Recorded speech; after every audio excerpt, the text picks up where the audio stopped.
Sejam todos bem-vindos, sacerdotes, sacerdotisas. Minha bênção, é uma bênção ter você aqui conosco. Hoje temos um convidado super especial, o Erickson. O Erickson, que é formado em História, é formado em Teologia, é pastor há mais de 20 anos, tem trabalhado com jovens e adolescentes há mais de 14 anos, tem um MBA em Novas Gerações e também mestrado em Teologia. Pastor Erickson, seja muito bem-vindo, é uma honra e um grande prazer ter você aqui conosco. Boa noite aí, galera. Prazer estar aqui com vocês. Uma honra, né? O convite já veio há um tempo e, graças a Deus, deu certo, né? Pra gente estar junto aqui. Agendas. É uma bênção receber você aqui. Temos também na nossa mesa o Maquicho. Maquicho, boa noite. Boa noite a todos aí, galera. Todo mundo esperto aí que o tema vai ser bem interessante. Lipinho. Boa noite, pessoal. É um prazer estar aqui mais uma vez com essa mesa que hoje está rodeada de pessoas aqui excelentes, hein? Tô animado para hoje. Muito bom. Animado. E eu, o seu host de sempre, ou quase sempre, o Filipão. Muito bem, hoje vamos falar sobre conflitos e comunicação. Então, conflito/comunicação geracional. A Bíblia fala muito de geração, bastante mesmo. Eu sempre começo aqui para vocês lendo alguns versículos relacionados aos temas que a gente trata, e eu separei alguns versículos falando sobre gerações ou geração na Bíblia. O primeiro deles está lá no livro de Daniel, capítulo 4, versículo 3. Diz assim: como são grandes os seus sinais, como são poderosas as suas maravilhas. O seu reino é um reino eterno, o seu domínio dura de geração em geração. Salmos 90, versículo 1. Senhor, tu és o nosso refúgio, sempre de geração em geração. Salmos 146, versículo 10. O Senhor reina para sempre. O teu Deus, ó Sião, reina de geração em geração. Deus está preocupado, Deus se importa com as gerações. Continuando aqui, Salmos 78, versículo 4. Não os esconderemos dos nossos filhos, contaremos à próxima geração os louváveis feitos do Senhor, o seu poder e as maravilhas que ele fez. Então a Bíblia trazendo aqui Davi falando sobre a importância de falar sobre Deus para as próximas gerações. Salmo 145, versículo 4. Uma geração contará à outra a grandiosidade dos teus feitos. Eles anunciarão os teus atos poderosos. Mais um versículo sobre geração se comunicando com geração. Mas também nem tudo são flores para gerações. Deuteronômio, capítulo 1, versículo 35. Ninguém, absolutamente ninguém dessa geração má verá a boa terra que eu jurei aos seus antepassados. Tem um monte de gente falando assim, bom era mesmo antigamente. Olha o que a Bíblia está falando da geração de antigamente. Essa aí é a geração perdida, né? Ninguém vai entrar. Vai subir ninguém. Lembra dessa? Salmos 95, 10, mais uma. Durante 40 anos fiquei irado contra aquela geração e disse, eles são um povo de coração ingrato, não reconhecem os meus caminhos. E para a gente não terminar tão triste assim, com a geração ingrata e má que fica para trás, Atos, capítulo 2, versículo 40, é um dos que eu mais gosto. Diz assim, ainda tem mais uma aqui de geração corrompida. Atos 2,40 diz assim, com muitas outras palavras advertia e insistia a eles, salvem-se dessa geração corrompida. Então isso lá na época de Jesus. O que eu gostaria de ler para vocês está lá no livro de 1 Pedro 2,9, que diz assim, vocês são geração santa. Então, Pedro nos advertindo a ser geração santa. Então, existem outros diversos versículos na Bíblia que eu não trouxe aqui sobre geração. Ora, você vendo o salmista, o poeta falando que os feitos de Deus ficaria gravado de geração em geração. Você tem textos de Deus advertindo algumas gerações más. Você tem textos de profetas, escritores bíblicos, elogiando geração ou outra. E por que isso acontece? No sentido de que a gente sempre pensa que a nossa geração é a melhor geração de todas. A gente sempre pensa que a nossa geração é a melhor geração de todas. E a gente sempre critica a geração que passou e critica a geração que está chegando. Por que vocês acham que isso acontece? Vamos lá, né?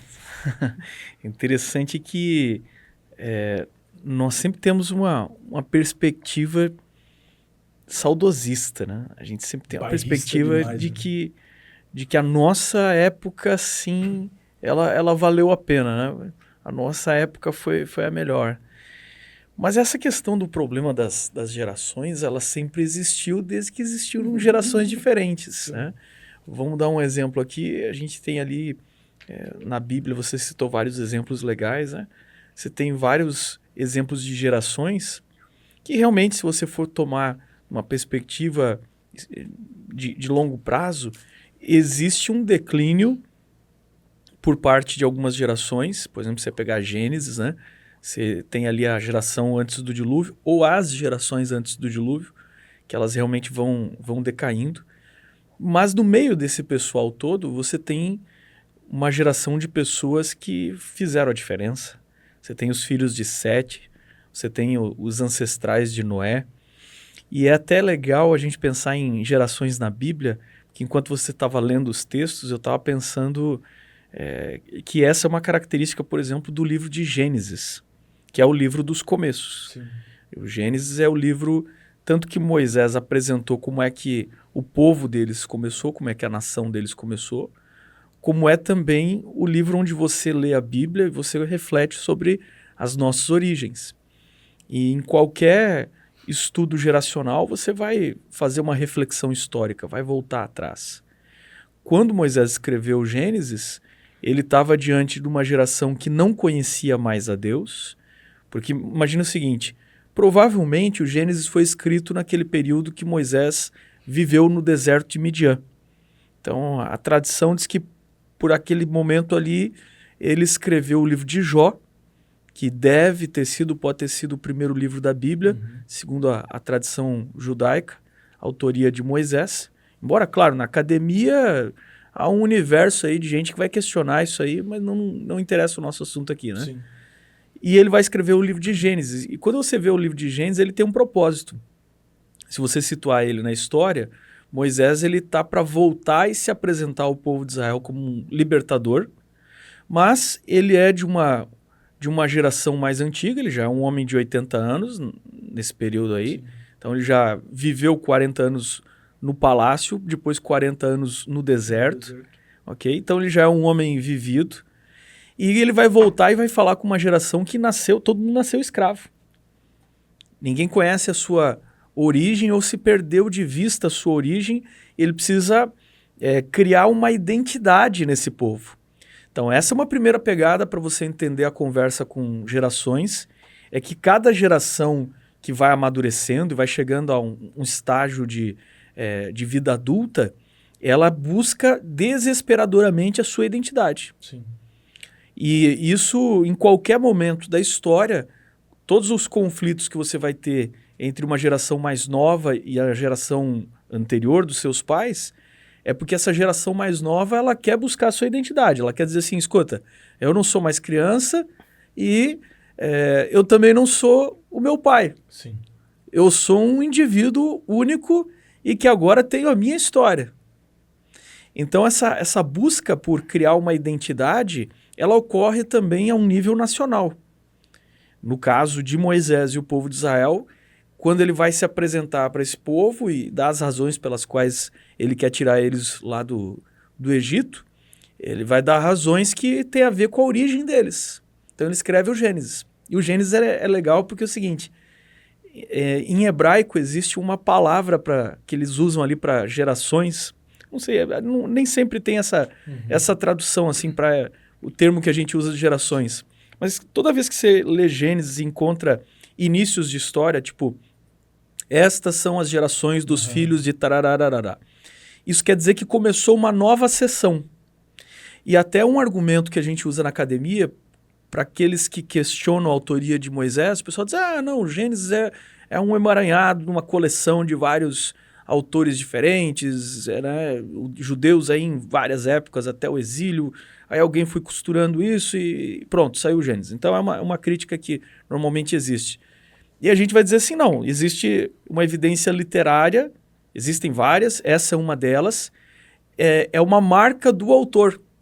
E aí você vê que embora exista ali alguns pontos assim de ruptura no texto, essa costura é de um mesmo autor. Ele sempre começa com uma expressão em hebraico que é o seguinte, Toledot.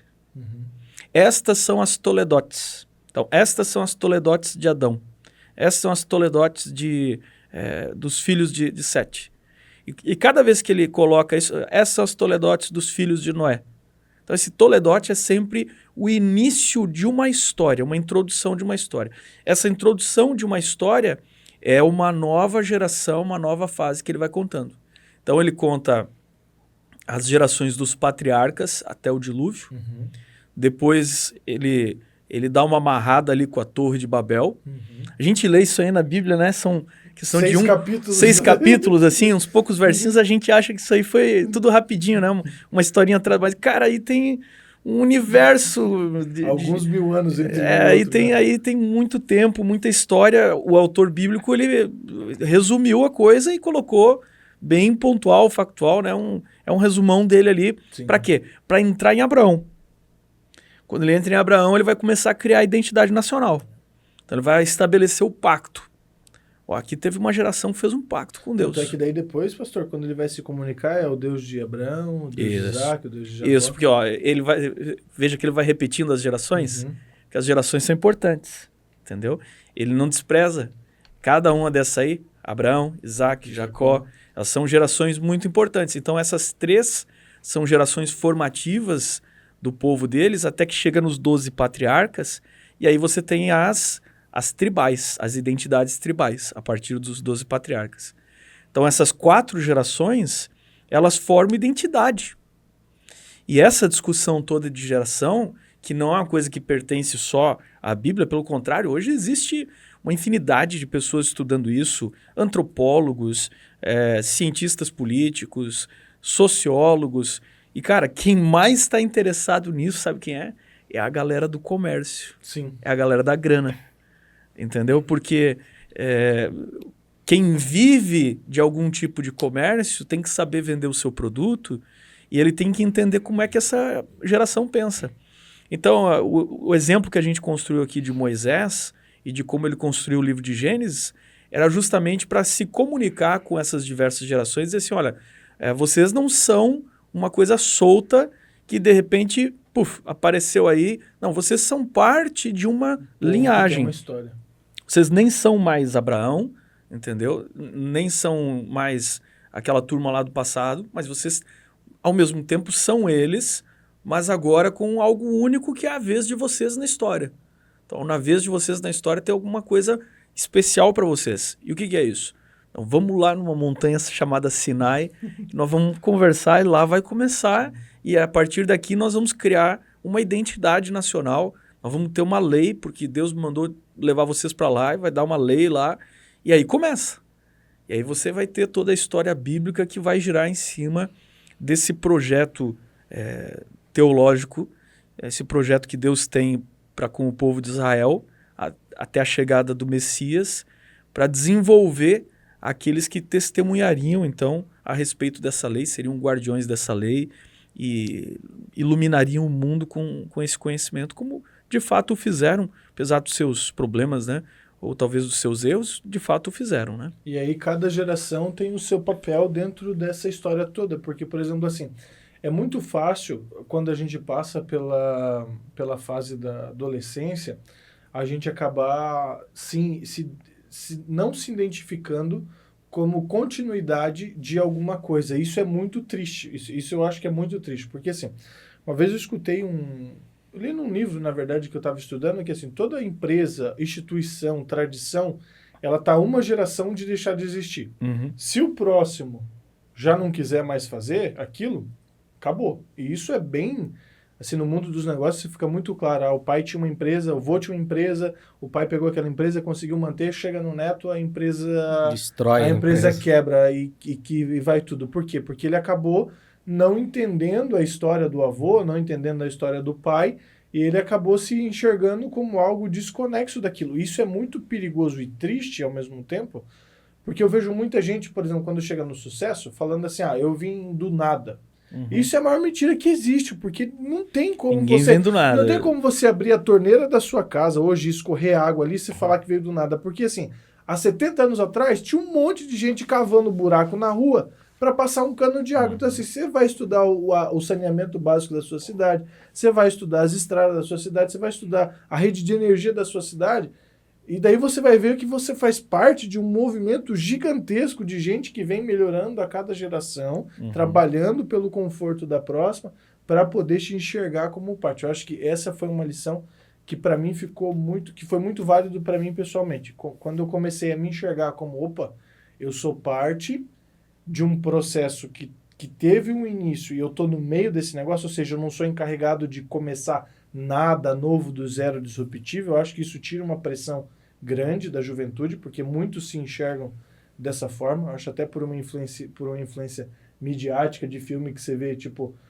tá todo mundo preso e tal, e daí surge o Salvador, e daí é aquela geração que salva tudo.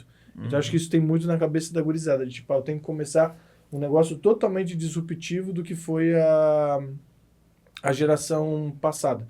E eu creio sim que, conforme novas pessoas vão nascendo e vão crescendo, você tem coisas novas sendo acrescentadas, coisas boas novas sendo acrescentadas tanto na igreja como numa companhia, de modo geral, porque aqui eu quero abrir um parênteses. Por exemplo, quando você citou lá o livro, a gente leu aqui Deuteronômio, e daí fala, ninguém dessa geração vai ver a Terra Santa. Mas, na verdade, teve algumas pessoas que entraram.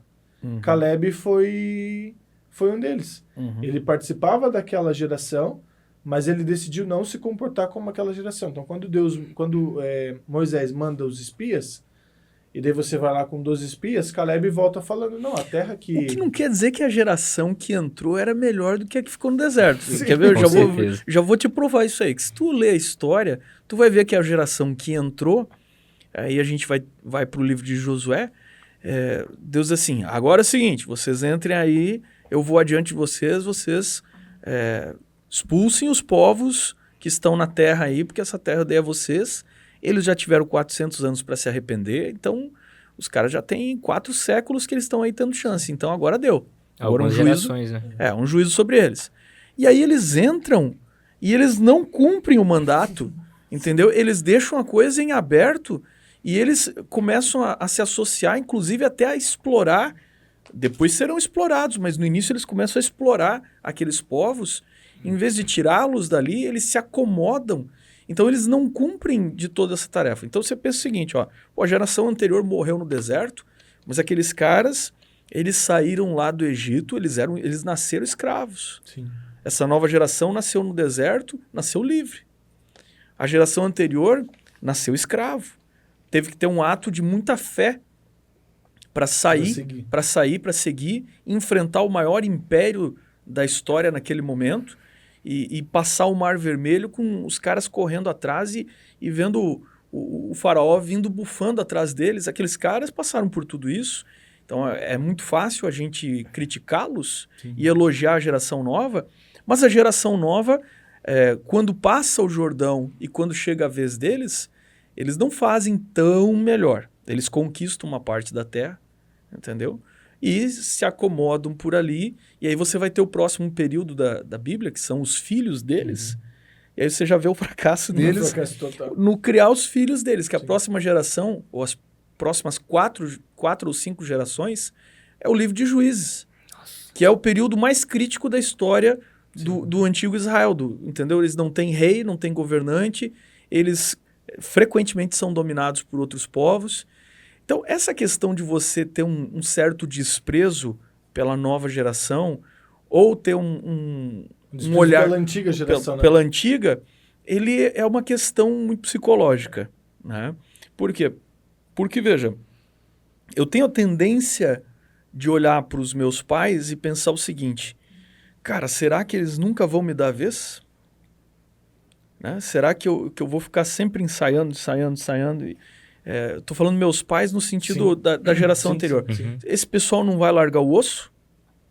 Quer dizer, nós já estamos envelhecendo e não vamos conseguir mostrar o nosso valor?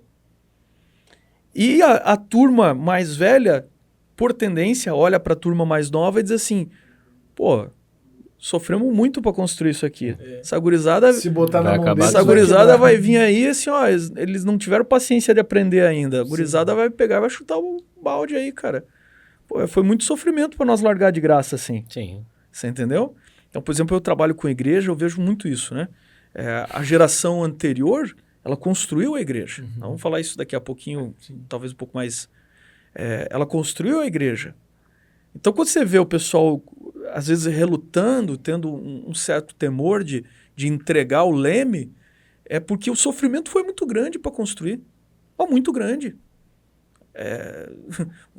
Eu sou o mais velho aqui da mesa, né? E ainda assim não sou da geração que construiu a igreja em si, como temos hoje. E eu reconheço que o sofrimento era muito grande, porque na minha infância, você ser crente, cara, era uma coisa que era o fim do mundo, meu. Eu era o único cara da minha escola, da minha religião. O resto, todos eram católicos ou eram espíritas, não tinham religião nenhuma. De vez em quando aparecia um luterano, entendeu? Então, cara, você era um alienígena. Hoje nós vivemos um momento social, religioso e político completamente diferente. Sim. Mas lá atrás era muito difícil. Não havia meios de comunicação de uma maneira tão disponível como tem hoje. O sofrimento dos caras foi muito grande. Isso vale para uma empresa também. O cara que constrói uma empresa, o sofrimento para o cara erguer é muito, muito grande. Aí ele chegar e largar assim de mão beijada, só porque o cara pegou um diploma lá e tal, numa faculdade. E também tem o lado psicológico de olhar e dizer assim, isso é inaceitável para o ser humano. Cara, eu tô ficando velho, cara. E aí vai vir um moleque aí que eu carreguei no colo e ele já sabe mais que eu. Você entendeu? Então isso aí é uma coisa que você tem que ter a cabeça no lugar para poder lidar com isso. E que muitas vezes a gente não cobra da gurizada mais nova, porque obviamente ela não tem aquela maturidade toda, mas o indivíduo mais velho, ele passa por suas crises e ele tem essa dificuldade de administrar essa questão. Isso vale para a família, vale para a empresa, vale para qualquer lugar, entendeu? Se você pegar, por exemplo, pega um setor militar, por exemplo, o cara entrou novato. Quem que é o novato dentro do esquadrão lá? Mano, conquista teu espaço antes de falar qualquer coisa, Sim. entendeu? Isso aí vale pro mundo do esporte, vale para qualquer coisa. Então, até você adquirir a confiança da turma que está e que criou, leva um tempo, né? Leva um tempo. Eu acho que a gente, de modo geral, pelo que eu observo, não se prepara para a passagem do bastão. Os antigos não se preparam para passar o bastão para os novos e os novos não se preparam para pegar o bastão. E daí você chega no momento de transição, o cara que deveria passar o bastão não quer passar porque ele sabe que o cara que tá lá não vai saber o que fazer. Sim. Só que o cara que tá lá pra pegar o bastão, ele acha que ele sabe o que ele vai fazer. Não, tem certeza que sabe melhor do que quem quer. Alguns até sabem algo melhor. Só que eu acho que se a gente tivesse mais noção de que em algum momento esse bastão deveria ser passado, a gente conseguiria fazer um trabalho muito mais fluido. No Clube de Desbravadores, você teve que fazer uma passagem de bastão quando você machucou teu joelho, só que graças a Deus você já tinha começado o preparo do Henrique. E mesmo assim, foi algo que foi meio súbito ainda, porque era pra acontecer, mas não era pra acontecer naquela data, naquele período. Sim. Só que se você não tivesse começado esse preparo, teria sido uma transição muito mais brusca e a gente não sabe como seria, né? Mas eu acredito que não teríamos tanto sucesso. Eu acho que se a gente eu tô me colocando como nova geração, como se fosse mais novo que vocês. Se a gente da nova geração tivesse a consciência, tipo, não, alguém construiu isso até aqui e em algum momento isso aqui vai estar na minha mão. Então, a partir de agora, eu vou ter que começar a assumir responsabilidades. E uma das coisas que eu vejo muito acontecendo é que cada vez mais as pessoas da minha geração e da próxima não querem assumir responsabilidade. Porque, de fato, dá trabalho você liderar um ministério.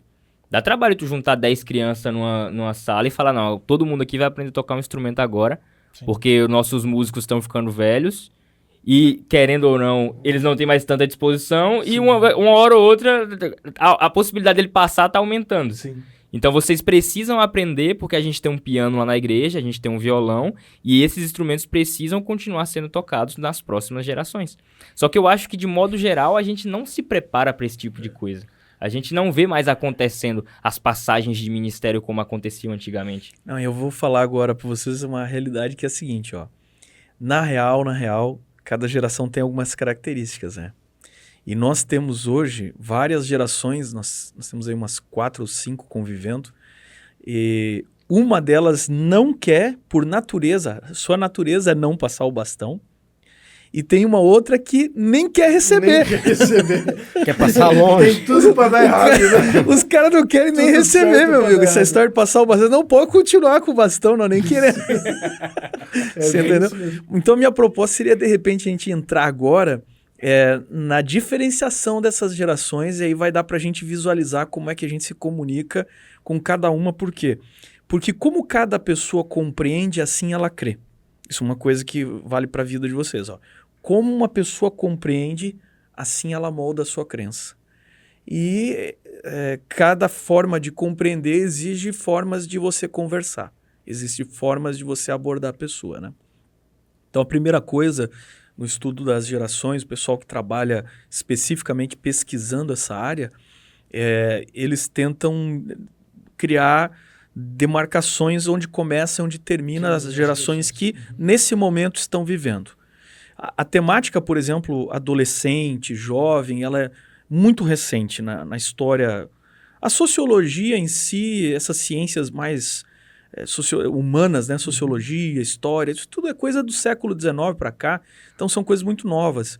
O próprio conceito de adolescente nem existia há alguns anos atrás, um século e pouco atrás, nem tinha esse negócio de adolescente. O cara era criança, quando conseguia carregar uma caixa, pronto, ficou adulto, vai trabalhar agora, vai trabalhar, entendeu? E no caso das meninas, a menina era criança, menstruou, era uma mulher agora, já estava apta para casar. Então, o mundo antigo era esse conceito aí, né? Mas, em algum momento, começa a se trabalhar esse conceito de uma fase intermediária, de adolescência, e tudo isso é bem artificial e também é fruto do seu tempo, muda, né? Hoje se fala de uma adolescência já bem mais longa, Que é né? bizarro, na minha opinião. mas Que é quem sou bizarro, eu? mas enfim. Então, às vezes isso é muito... talvez o modismo da época, mas reflete também o momento, né? No passado tentava se dividir em torno de 40 anos uma geração. Então, 40 anos, quem nasceu a partir daqui, uma nova geração.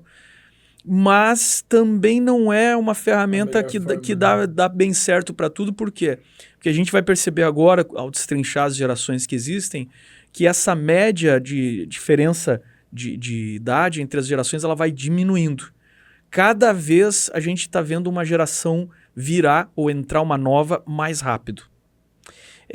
Também não quer dizer que se você nasceu naquela época, você tem só características daquela época.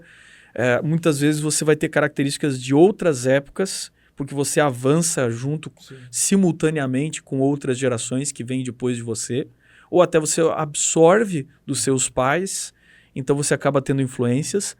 Mas o que eu vou descrever agora é mais ou menos o perfil que existe e mais ou menos o perfil que é reconhecido meio que por todo mundo que estuda esse tema, sempre ali com uma diferença, às vezes de 5, 10 anos, às vezes situar o marco histórico, mas mais ou menos nessa média.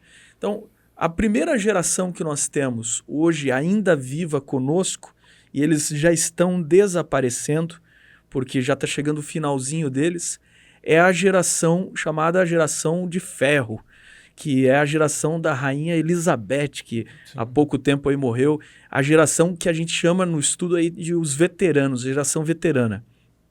Eu sepultei agora, um mês atrás, o meu avô, morreu com 97 anos. Ele era dessa geração. E realmente é muito triste porque está se apagando uma geração. Nós estamos vivendo exatamente no momento em que essas pessoas que nasceram antes das guerras, essas pessoas que agora estariam completando um século, todas elas estão acabando. E está se acabando uma história com eles, que é uma história extraordinária. Tem-se dito que eles foram a geração mais forte do século XX, inegavelmente. Nem estamos usando aqui daquele saudosismo, porque, tipo assim, não é a geração do meu pai. Nós estamos comparando, assim, com outras até agora. E é inegável, os caras eram muito fortes.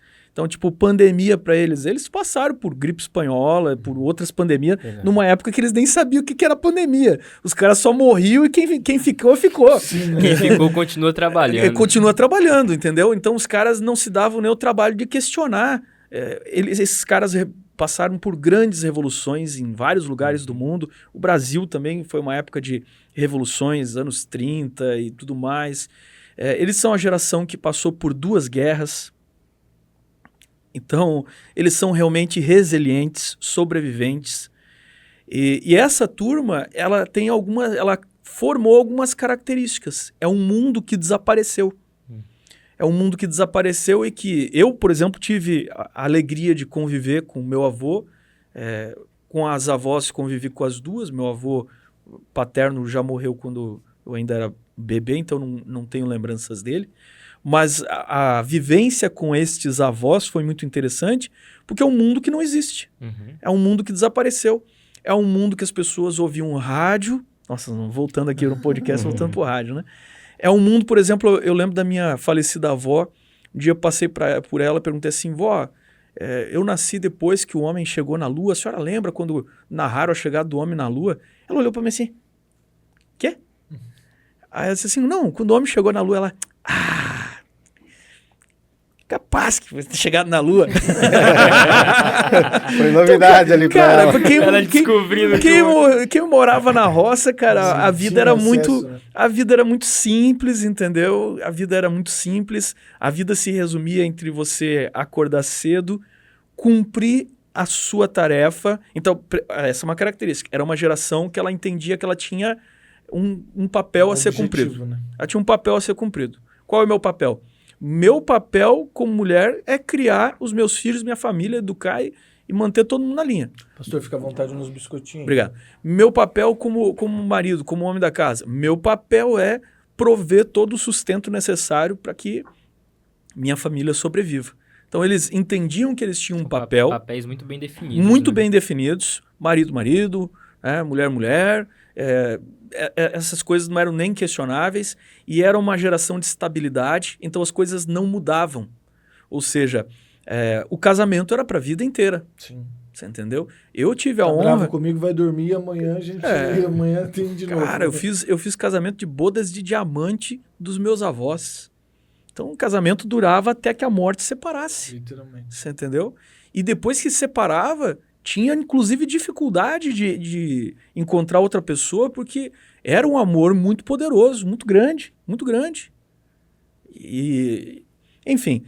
Agora, era uma geração também, elogiando um pouquinho mais ainda, que era a geração do concerto, né? Eu lembro assim que o meu avô não jogava nada fora, nada. Sim, porque exatamente. Uma coisa quebrou. Não quebrou não, daqui que eu vou arrumar isso. Era uma conquista na época, tudo que eles tinham, né? Tudo tinha concerto. Davam valor, né? Porque as coisas eram difíceis de se conseguir. Entendeu? Uma roupa, por exemplo, né? Vocês trabalham aqui com roupa e tal, camiseta.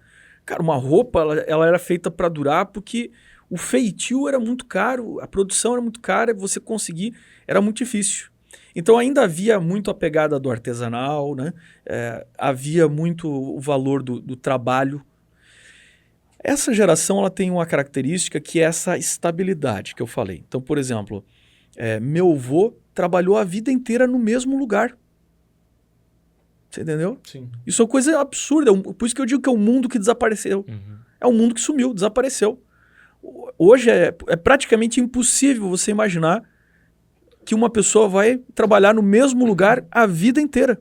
O meu avô trabalhou não só no mesmo lugar, mas quando a empresa dele mudou de cidade, ele vendeu a casa dele, cara, e foi junto com a empresa e comprou uma casa. Ele morreu nessa casa, morreu nesse lugar, a questão de poucas quadras da empresa que ele se aposentou.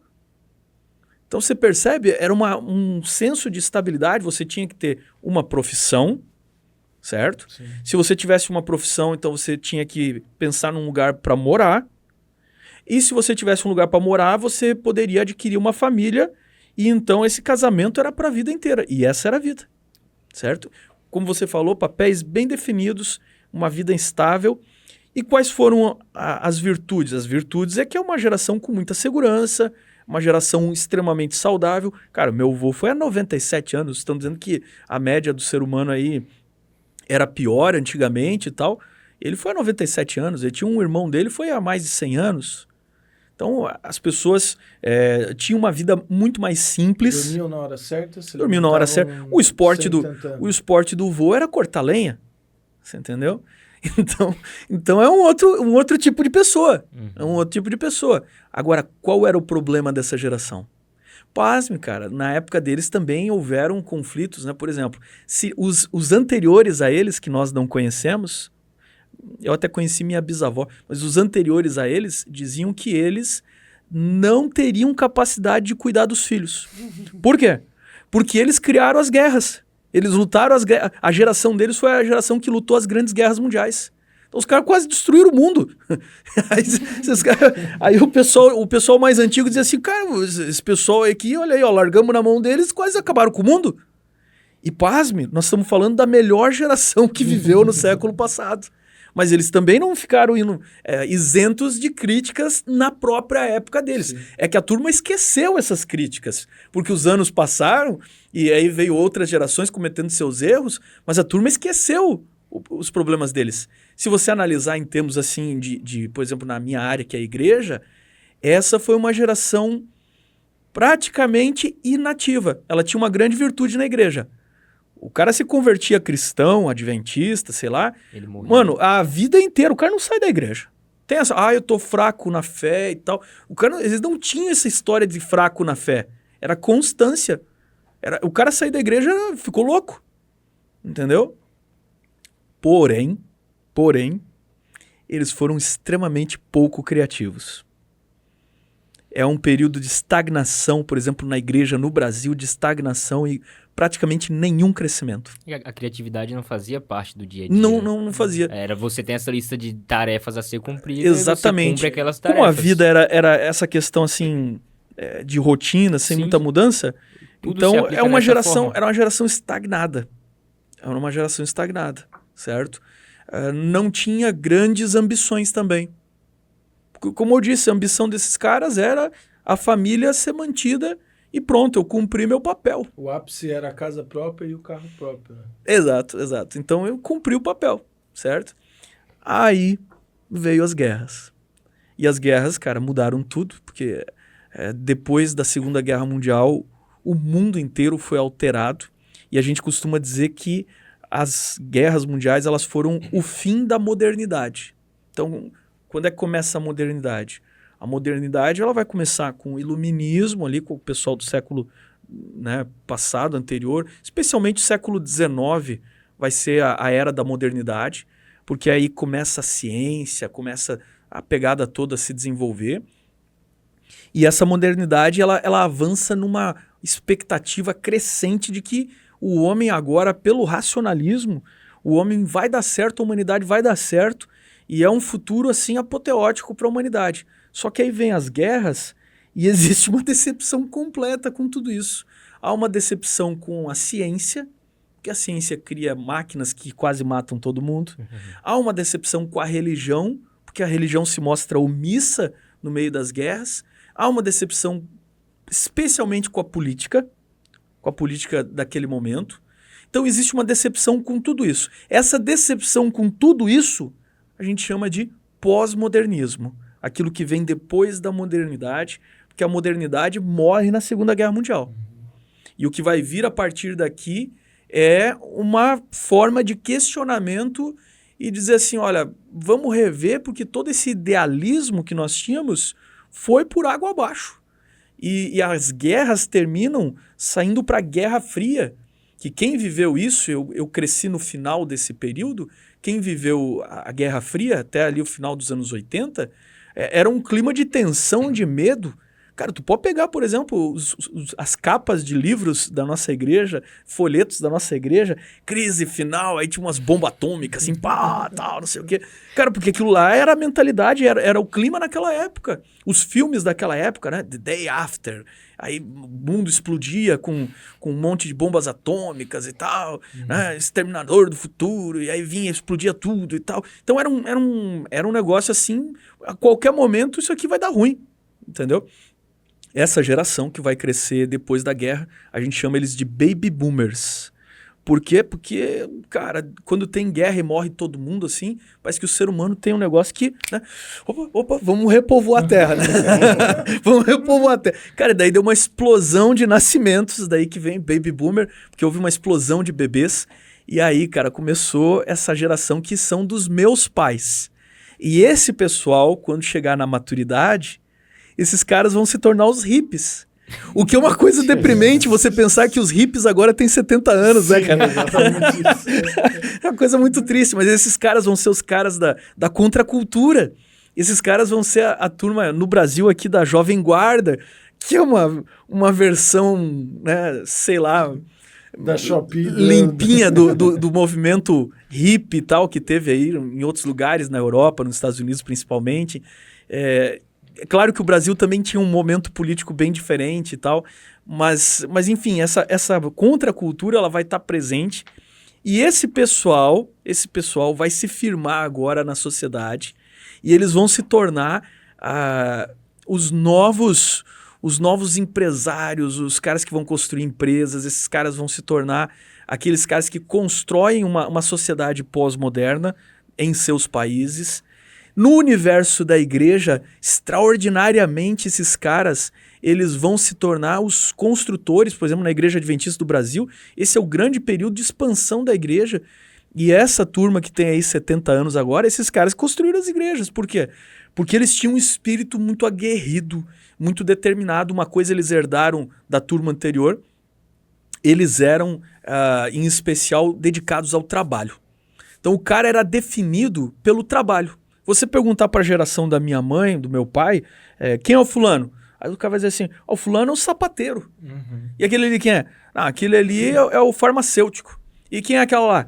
É a professora tal. A identidade estava associada ao trabalho. A identidade do cara era o trabalho, porque ainda provavelmente você terá a mesma profissão pelo resto da vida. Uhum. Então eu já me lembro da minha adolescência, meu pai, o pessoal botando pressão e dizendo assim, tá, mas e qual é a tua profissão?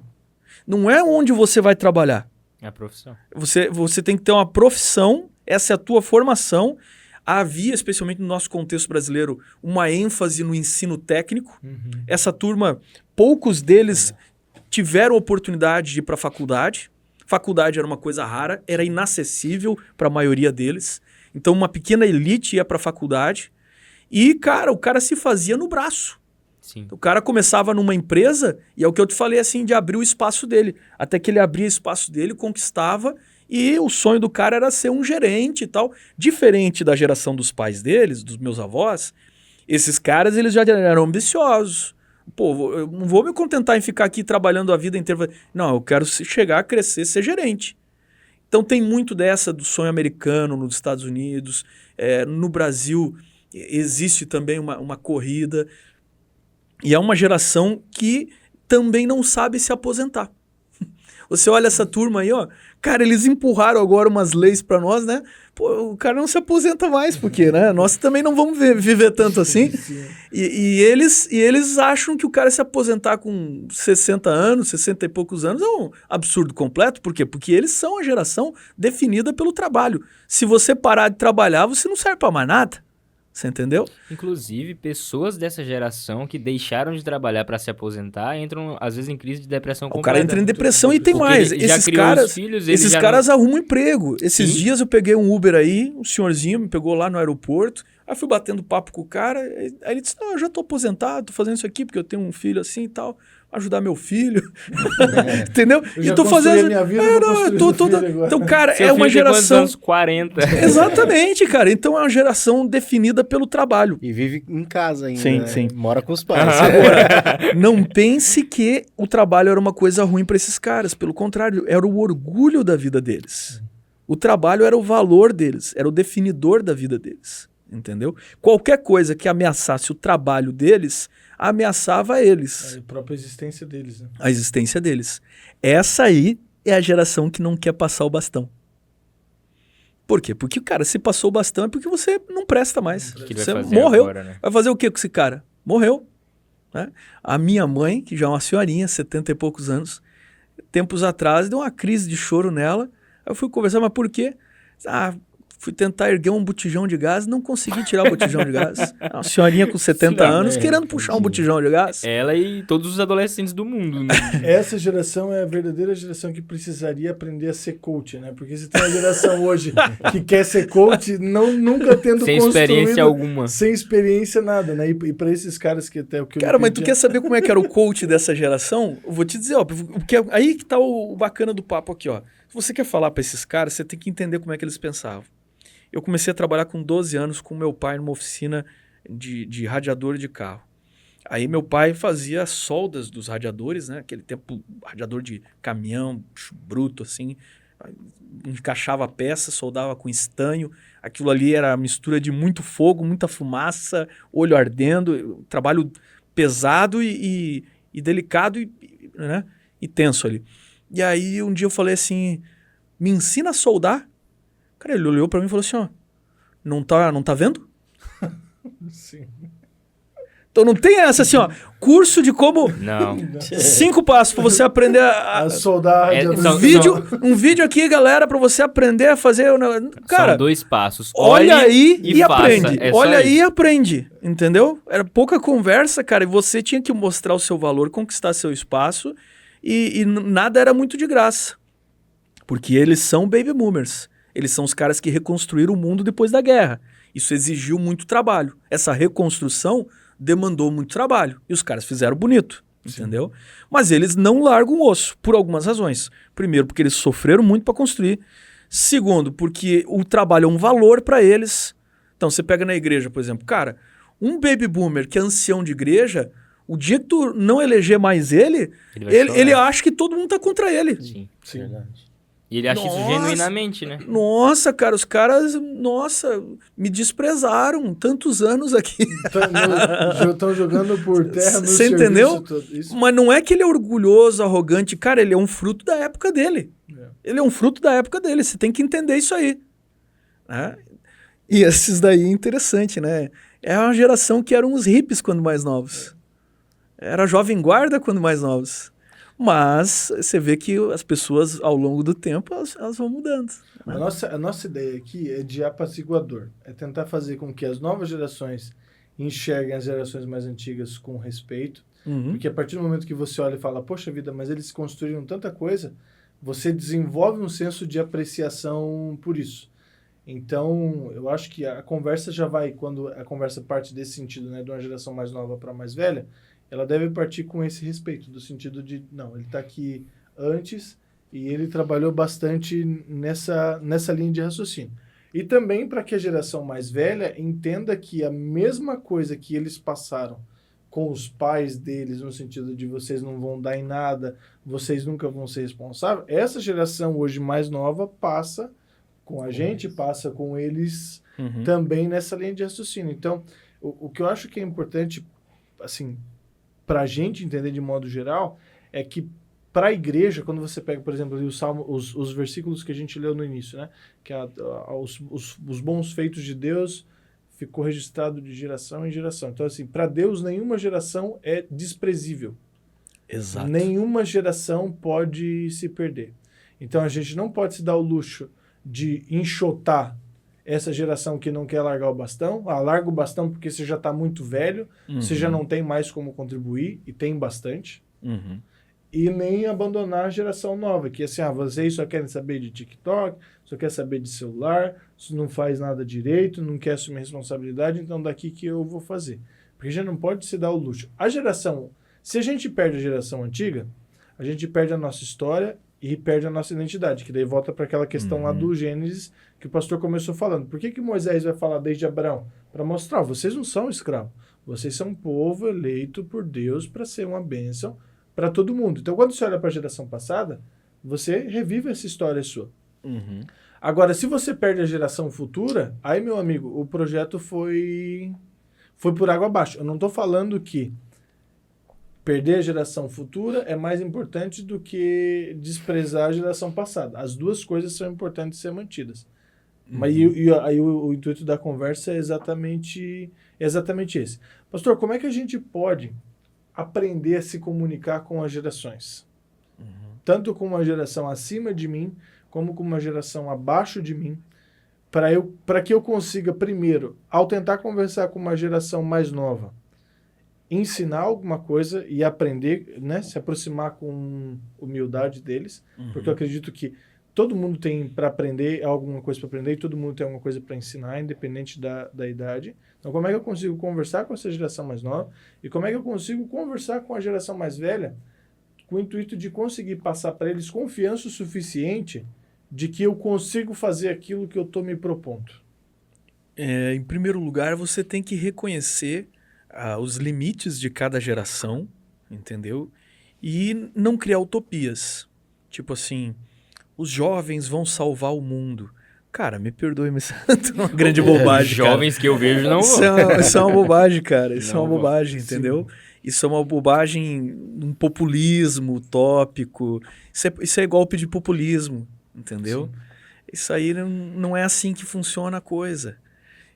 Os jovens, sim, têm um papel extraordinário no futuro da sociedade, da igreja.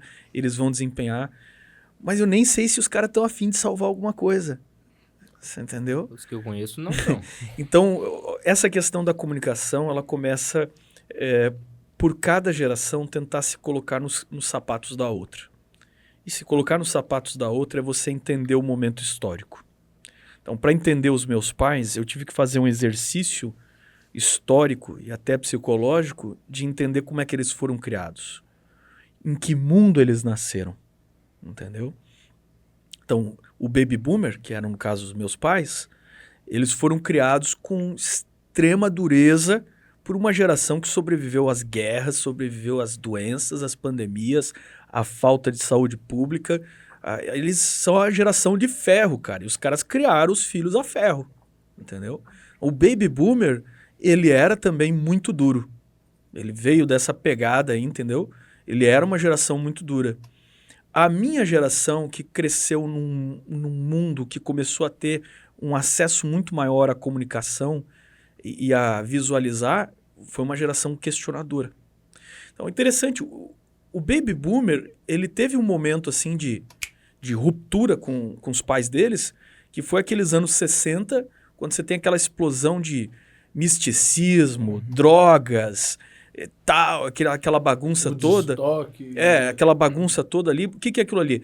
Sempre existe em cada geração momentos de reação onde esse diálogo tenta ser feito e ele não ocorre, quando ele não ocorre e dá esses problemas, ruptura. Ele não ocorre porque uma geração não consegue se colocar no momento histórico da outra.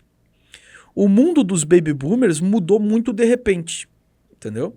Então a minha geração é a chamada geração X, que são os caras que nasceram ali pelos anos 70, cresceram nos anos 80, né? Eu vivo na ruptura, eu tô ali no ano 79, então estou no finalzinho da geração X e quase entrando na geração Y. Mas eu tô na geração X. E quem eram os caras da geração X? É os caras que cresceram ouvindo Legião Urbana e o cara dizendo assim, você culpa seus pais por tudo, isso é um absurdo. Eles são crianças como você e eu, o que você vai ser quando você crescer. Então é uma letra de música que reflete exatamente o momento sociológico de uma geração que tinha extrema dificuldade de lidar com os pais duros, com pouca linguagem de comunicação, que eram os baby boomers, entendeu? E que era uma geração questionadora, porque teve a disponibilidade de mais meios de comunicação que não existiam.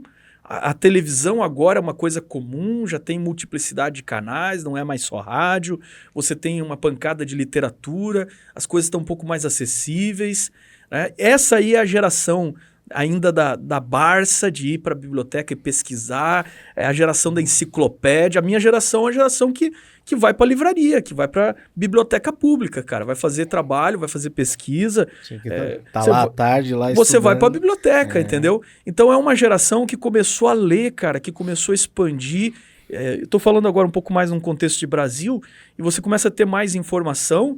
Cara, informação mexe com a tua cabeça. Sim. E aí, quando você chega para questionar um baby boomer, aprenda o seguinte. Um baby boomer que tem 60, 70 anos, Amigo, tem que ser de igual para igual para conversar com um cara desse. Eles não aceitam questionamento. Sim. Entendeu? Eles tomam o questionamento como um desafio à autoridade. Eles se sentem desafiados com o questionamento. E a minha geração é a geração dos caras questionadores. Por quê? Porque o movimento contracultural da minha época é o rock and roll. Então a minha geração é a geração do rock and roll, cara. E o rock and roll, não vamos entrar aqui no aspecto religioso da coisa ou não, mas ele é uma forma de música que sempre esteve atrelada a alguma forma de protesto. E sempre esteve atrelada a algum questionamento. E que, inclusive, tinha pessoas ali que produziam letras, eu citei uma música agora, que é típica ali da minha geração, que questionavam essas relações, entendeu? Se você pegar as letras políticas da época, é um exercício cultural, histórico extraordinário, de você ver o quanto a política era questionada na música. Sim. Na música. Eu não sei se porque eu não escuto as músicas atuais, eu não escuto o esquema de hoje em dia, mas eu não vejo essa força. Não existe, pelo que eu vejo, não tem essa força. A cultura perdeu essa força que tinha. E essa geração X, ela vai ser marcada por algumas coisas. Ela é uma geração em que o trabalho é importante, mas o dinheiro é mais importante que o trabalho. Você entendeu? Sim. Então o cara da minha geração, que hoje tem 40 anos, essa turma, e hoje são os chefes de muita gente, esses caras pensam em grana. Esses caras pensam em dinheiro. Entendeu? Todos os meus colegas de infância, cresceram comigo, do meu bairro, estudaram comigo no ensino médio. Na faculdade, não vou dizer, porque aí já era, né? Fui fazer teologia, daí já acabou por aí o sonho da grana. Né? Mas, enfim, a galera, ela fazia planos do quê? Que profissão você vai ter? Cara, a profissão para ganhar dinheiro. Então, o cara que tinha acesso a uma formação melhor, ele não o fazia por vocação. Ele fazia por grana. Você perguntava assim, o que você quer ser? Para um cara da geração X. O que você quer ser quando crescer? O cara dizia assim, médico. Ah, você quer salvar vidas? Não, médico ganha bem, né, cara? Você entendeu? Médico ganha bem, entendeu? Quero ser rico, quero ganhar dinheiro. É que eu tô meio camuflado aqui, né? Mas eu sou dessa geração também. Eu vi seu olho brilhar. Bateu o seu cifrão no olho aqui. É que a pele oriental não diz assim, parece que eu tenho 25 anos, mais ou menos, né? Esconde bonito, né? Esconde bonito, né? Muito bem. Exatamente isso, mas assim, o pastor explicando todas essas gerações e a história de cada uma delas, dá pra gente parar e pensar e realmente entender os nossos pais, né? Que realmente é... Mas veja, tudo tem um motivo histórico. Não é que os caras curtem dinheiro porque os caras são gananciosos. Não é. É que esses caras eles foram crianças pobres. Sim. Você entendeu? Eles foram crianças pobres, em geral. Haviam pouquíssimos ricos. Isso é antes do Brasil que vocês conheceram. Isso é num Brasil de inflação de 50 e poucos %, mano. Entendeu? É um Brasil que você ganhava o seu salário e aí você ia ali fazer o mercado. Se tu deixasse para ir amanhã, você não compraria nem metade das coisas que você precisava comprar. Teu dinheiro não valia mais nada. Então, essa turma, que é a turma da minha geração, cresceu com quase nada, com muito pouco. Uma crise financeira absurda, com os pais sempre falando em crise, com os pais sempre falando em, olha, vamos apertar, vamos cortar isso e tal. É aquele negócio, né? O pai chega em casa assim, gente, hoje temos que tomar uma decisão, precisamos demitir um da família aqui. A gente vai mandar um embora. Vou mandar um embora hoje. Cara, então assim, eles cresceram com essa frustração, dizer assim, não, cara, se meus pais passaram tudo isso aí, acabou, cara, nós vamos ganhar dinheiro. Nós vamos ganhar dinheiro. Então essa turma, quando chega na adolescência, a minha geração vai ver a redemocratização do Brasil, vai fazer as experiências políticas que nós vivemos a partir dos anos 90, vai ver depois um plano real entrando no Brasil e a economia mudando assim abruptamente. Cara, eu tenho essa memória assim de uma mudança econômica assim que era inacreditável para nós. E aí quando eu fui para a faculdade, então trabalhava nas férias, vendia livros, né, comportava. Cara, eu me lembro de eu pegar R$5, a gente vendia uma revista por R$5, eu precisava de R$5 para comer o dia inteiro. Você tinha um restaurante, você não vai acreditar, cara, mas tinha um restaurante completo por R$1,99, entendeu? Com R$1 você comprava um pacote com 10 pães. Então esse é o Brasil, esse é o momento econômico de quando eu estava na faculdade. E nessa época, quem tinha grana fez grana. Fez grana, entendeu? Porque foi a grande momento que o real estava ali com o dólar, foi uma ascensão econômica dos anos 90. Isso vai puxar tudo para cima, vai arrastar tudo para cima, entendeu? O Brasil inteiro, em todo o quesito educação social e tudo mais, dá uma levantada. Essa galera, então, é a galera que chega jovem nessa época aí, certo? E aí vem vindo junto aí uma terceira geração aí que nós vamos botar agora numa quarta geração, que vamos botar nessa equação aí, que é a geração Y. Então, a geração X cresceu nos anos 80, ela é marcada por uma mentalidade de continuidade e de ambição, certo? A forma de pensar é uma forma linear ainda. Preserva dos anteriores uma forma linear, né? Quer ver? Ó, pega os filmes da minha geração, né? Tudo pensamento linear, uma história que vem uma coisa depois da outra. Então, Rambo 1, Rambo 2, Rambo 3, Rambo 54, Rambo 548, né? De Volta para o Futuro. Olha o nome dos filmes, ó. Não tem nem que... De Volta para o Futuro 1, De Volta para o Futuro 2, De Volta para o Futuro 3, entendeu? As coisas são num pensamento linear. É uma galera que se criou lendo jornal, lendo revista, artigo tem introdução, desenvolvimento, tarará, conclusão, né? Então as coisas têm uma ordem linear. É uma geração da lógica, pragmática, porque isso tem a ver com esse objetivo de conquistar o mercado, de conquistar uma estabilidade de vida. É uma geração da lógica, do pragmatismo. É uma geração pouco emocional, entendeu? E aí vem a Y. Cara, a Y, ela é uma geração que já, quando chega, o Brasil já se enquadrou, a economia já melhorou, eles já vivem um momento melhor. Aí tu chega pro Y e pergunta assim, o que tu quer fazer da vida? Aí ele fala assim, quero ser médico. Aí você assim, quer ganhar dinheiro, né? Aí diz, não, eu quero salvar vidas. Por que ele não quer ganhar dinheiro? Porque ele já tem dinheiro. Ele não passou dificuldade. Ele já tem dinheiro. Ele já tem o mínimo da segurança econômica.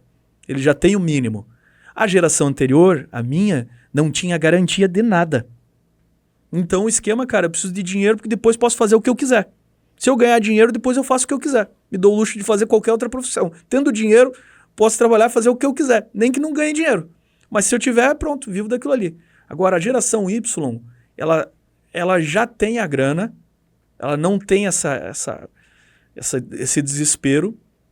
Aí é a geração já da minha esposa. Mas ela quer uma realização profissional. Entendeu? Sim. Agora a gente começa a ter uma multiplicidade de opções no mercado. E você começa a ter uma criatividade também nessa turma aí. E aí acontece um negócio disruptivo. Um negócio assim que muda a história do mundo. E que depois da Segunda Guerra Mundial eu acho que é a coisa mais influente para mudar a história do mundo. É o advento da popularização da internet. Sim. Então, quando eu estou na faculdade, junto com os carinhas da geração Y, porque, como eu disse, eu sou da rabeira da geração X, quando eu estou na faculdade, eu vejo aparecer um tal de internet, que é uma coisa que a gente ouvia falar pela televisão e tal, mas era um lance lá dos militares americanos. Depois a gente ouvia falar que empresa rica tinha esse negócio, mas era um negócio assim só, tipo, você olhava ali o computador, umas letrinhas passando, assim, um negócio meio Matrix, assim, sem graça, assim e tal. E os caras mandavam e-mail, e tinha aquele lance do disquete, uns computador caixotão e tal. Mas de repente, cara, dá um boom, você começa a ter sites, você começa a ter informação, e aí surgem ferramentas de pesquisa, e isso transforma, e surge a tal das redes sociais, isso transforma a mente do cidadão de forma tão disruptiva que eu vou tentar te dar uma ideia. Assim, ó, antes você ter um pensamento linear, como eu falei para você, E agora o pensamento vai acompanhar a internet, o pensamento das pessoas vai ser modelado em teias. Múltiplo. Em teias, em múltiplo. Então, como assim em teias? Vamos dar um exemplo com o filme, né? Se antes o filme era De Volta ao Futuro 1, 2 e 3, agora é Vingadores. Mas não tem Vingadores 1, 2 e 3. Nem 4. Não, cara, agora tem uma teia que tem o Vingadores, mas tem um outro filme ali do Pantera Negra, tem um outro filme ali, sei lá, do Capitão América, e você tem um arco de N histórias correndo paralelas que se intercruzam, às vezes entra uma aqui, tem crossover, taralá, e aí o cara que é da geração X, ele para tentar acompanhar, ele tem que pegar um guia, cara, para tentar entender aqui o que eu assisto agora, qual que é a ordem, qual que é o mapa, por quê? Porque o cara da X, da minha geração, é um cara lógico, entendeu? Então ele não funciona dessa maneira, assim, das coisas tudo, né, misturada em teia, mas é um fato que já mudou a cabeça das pessoas. Então você está trabalhando, você tem ali a tela do seu computador, acabou a enciclopédia, cara, porque você tem a tela do seu computador, você está trabalhando, você tem outras 3 caixas abertas aqui, você está fazendo múltiplas tarefas, e aí você está respondendo à rede social. Então o que define a geração Y, em diferença da X, é a geração multitarefas. Esse cara, tu tá pregando lá na igreja, e esse cara tá no WhatsApp, cara. Mas ele tá ouvindo o teu sermão. O baby boomer do lado dele surta de ver ele mexendo no celular. Entendeu? O cara da geração X olha pra ele mexendo no celular e fala assim, ó, pô, mas que é gostar desse negócio? Eu não tenho paciência pra essas redes sociais aí, é muita bobagem. E ele tá ali mexendo e ele tá respondendo uma mensagem, tá ouvindo o sermão. Esse cara, esse miserável da geração Y, ele chega em casa, ele abre um livro da faculdade, ele liga a TV no YouTube, entendeu? E ele coloca aqui uma música, mas não sei o quê, ele abre 2, 3 coisas assim, ele faz tudo ao mesmo tempo e passa, cara, no concurso, velho. Passa! Por quê? Porque esse desgraçado é multitarefas. Sim. Não adianta você querer exigir isso da galera que passou. Porque o cérebro desse cara foi completamente educado de uma forma completamente diferente dos anteriores. Não tem comparação. Da minha geração mesmo, se você pedir pra mim cuidar o leite, eu acho que eu derramei. Fico de olho ainda. Olho fixo no leite. Então, você percebe o quanto mudou. E olha só, se a gente comparar com o período bíblico, 100 anos na história bíblica não é nada. Não mudava quase nada, né? Não é nada. As pessoas viviam com a mesma tecnologia, do mesmo jeito, falando do mesmo jeito, entendeu? Cara, mas 100 anos no último século é uma coisa inacreditável. Inacreditável como a sociedade muda e nós estamos diminuindo agora as idades entre uma e outra. Você vê que para Y já diminui, porque o Y nasce em média aí dos anos 80 para cá, certo? Muito bem. E aí, agora temos mais uma, que agora são os filhos da geração Y e da geração X. Esses, costumeiramente, a gente chama de millennials. É os caras aí que nasceram depois do milênio, então, da virada do milênio. Essa turma já nasceu nativa digital. Quando, por exemplo, a minha geração, a gente viu a transição do analógico para o digital. A gente viu o despertar das redes sociais. Cara, é uma coisa muito louca, porque, tipo assim, ó, eu fico pensando, eu tenho 43, vou fazer 44 anos, certo? E eu não tenho essa bobagem de vergonha de falar minha idade, não. Não tenho grilo com isso, não. Isso que eu trabalho com a gurizada. E a gurizada, cara, respeita pra caramba, pelo menos na área do desbravador e aventureiro, né? Aliás, semana do lenço, por isso que eu tô aqui de aventureiro, né? Cara, tem lugar pra todo mundo. Isso que é o bacana do desbravador. O desbravador não faz preconceito. Tem umas vovozinhas no clube, tem a gurizadinha nova, todo mundo tem espaço, todo mundo é bem-vindo. Pastor, para quem não sabe o que é o Clube do Desbravador, dá um resumo aí rapidinho pra gente continuar a conversa. O pessoal não gosta que fale assim, mas vou falar. O desbravador é um negócio parecido com o escoteiro. Escoteiro de crente. O escoteiro de crente, não dá pra negar. Nós há muitos anos atrás copiamos deles, né? E colocamos a nossa ideologia bíblica, nossa crença bíblica, revestimos, batizamos, né? Convertemos. E aí, assim, é um movimento extraordinário que existe centenas de países do mundo inteiro e eu sou responsável por cuidar dessa área na igreja aqui na região norte de Santa Catarina, né? Mas, enfim, eu tava falando lá dos millennials, né? Então, essa turma, cara, o mundo digital para eles é normal. Entendeu? Você chegar para eles e falar assim, não, esse celular tá te atrapalhando de prestar atenção aqui, de ouvir. Isso não faz sentido para eles, cara. Não faz sentido para eles. Tipo, o celular é uma coisa normal. Para nós é uma coisa, assim, extraordinária. Por quê? Primeiro, por exemplo, eu sou X. Primeiro, por causa do preço de um negócio desse. Né? Ninguém tinha nenhum tipo de aparelho. Eu sou de uma geração que viu chegar o primeiro celular, que era um tijolão, que o cara ligava, tinha um número e tal. Eu sou de uma geração que a gente tinha telefone de tambor, orelhão, e aí a gente viu aparecer o celular. Agora a gente tem um computador aqui em miniatura na palma da mão. Então isso aqui para nós é assustador. Para quem é da minha geração, ainda é uma coisa assustadora. É uma bruxaria, né, cara? Quer dizer que você pode falar com o mundo inteiro, pode pesquisar qualquer coisa daqui. Você tem a biblioteca inteira, cara, que nós tínhamos que ir lá na biblioteca, meu, para ir fazer a pesquisa. Agora você traz aqui. Então isso aqui é uma bruxaria, né, cara? Isso aqui é coisa... Só pode ser uma magia, né? Geralmente usa nem 10% do que o celular pode oferecer. Geralmente vai usar só o que o telefone fazia, que é uma ligação ou outra. E vez ou outra tira uma foto para mandar para alguém, mas mesmo assim... Então, agora... Cara, essa conversa do cara da X ou da geração anterior, ela não faz sentido, ela não faz eco na gurizada que... É tipo assim, ó, a grosso modo, eu não me lembro de um mundo sem água encanada. Sim. Água encanada, tanto para vocês quanto para mim, é uma coisa absolutamente normal, quase que obrigatória. Pô, tem que ter água encanada. Mas eu conheci a geração de ferro do meu avô, em que eles iam buscar água no poço.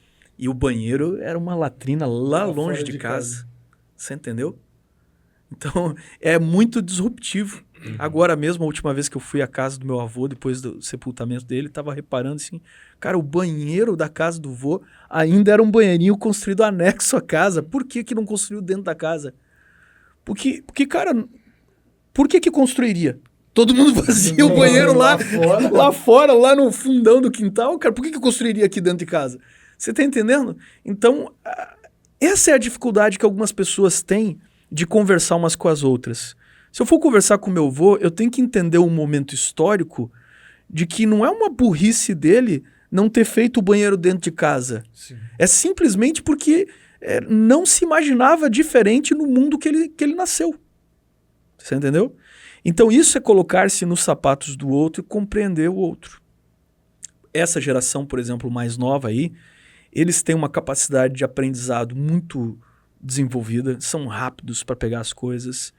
Cara, você tá indo, eles já voltaram faz tempo. Eu trabalho com essa moçada e o legal deles é a resposta rápida.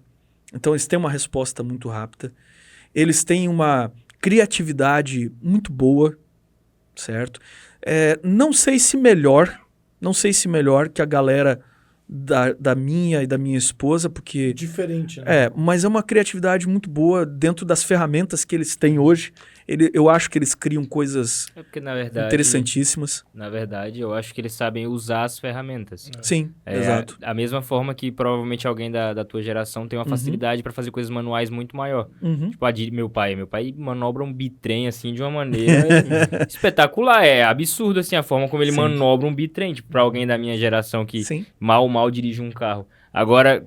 Bota eu e ele com o celular um do lado do outro, que aí também já dá pra ver uma discrepância absurda. Então, é um mundo mais fácil, né?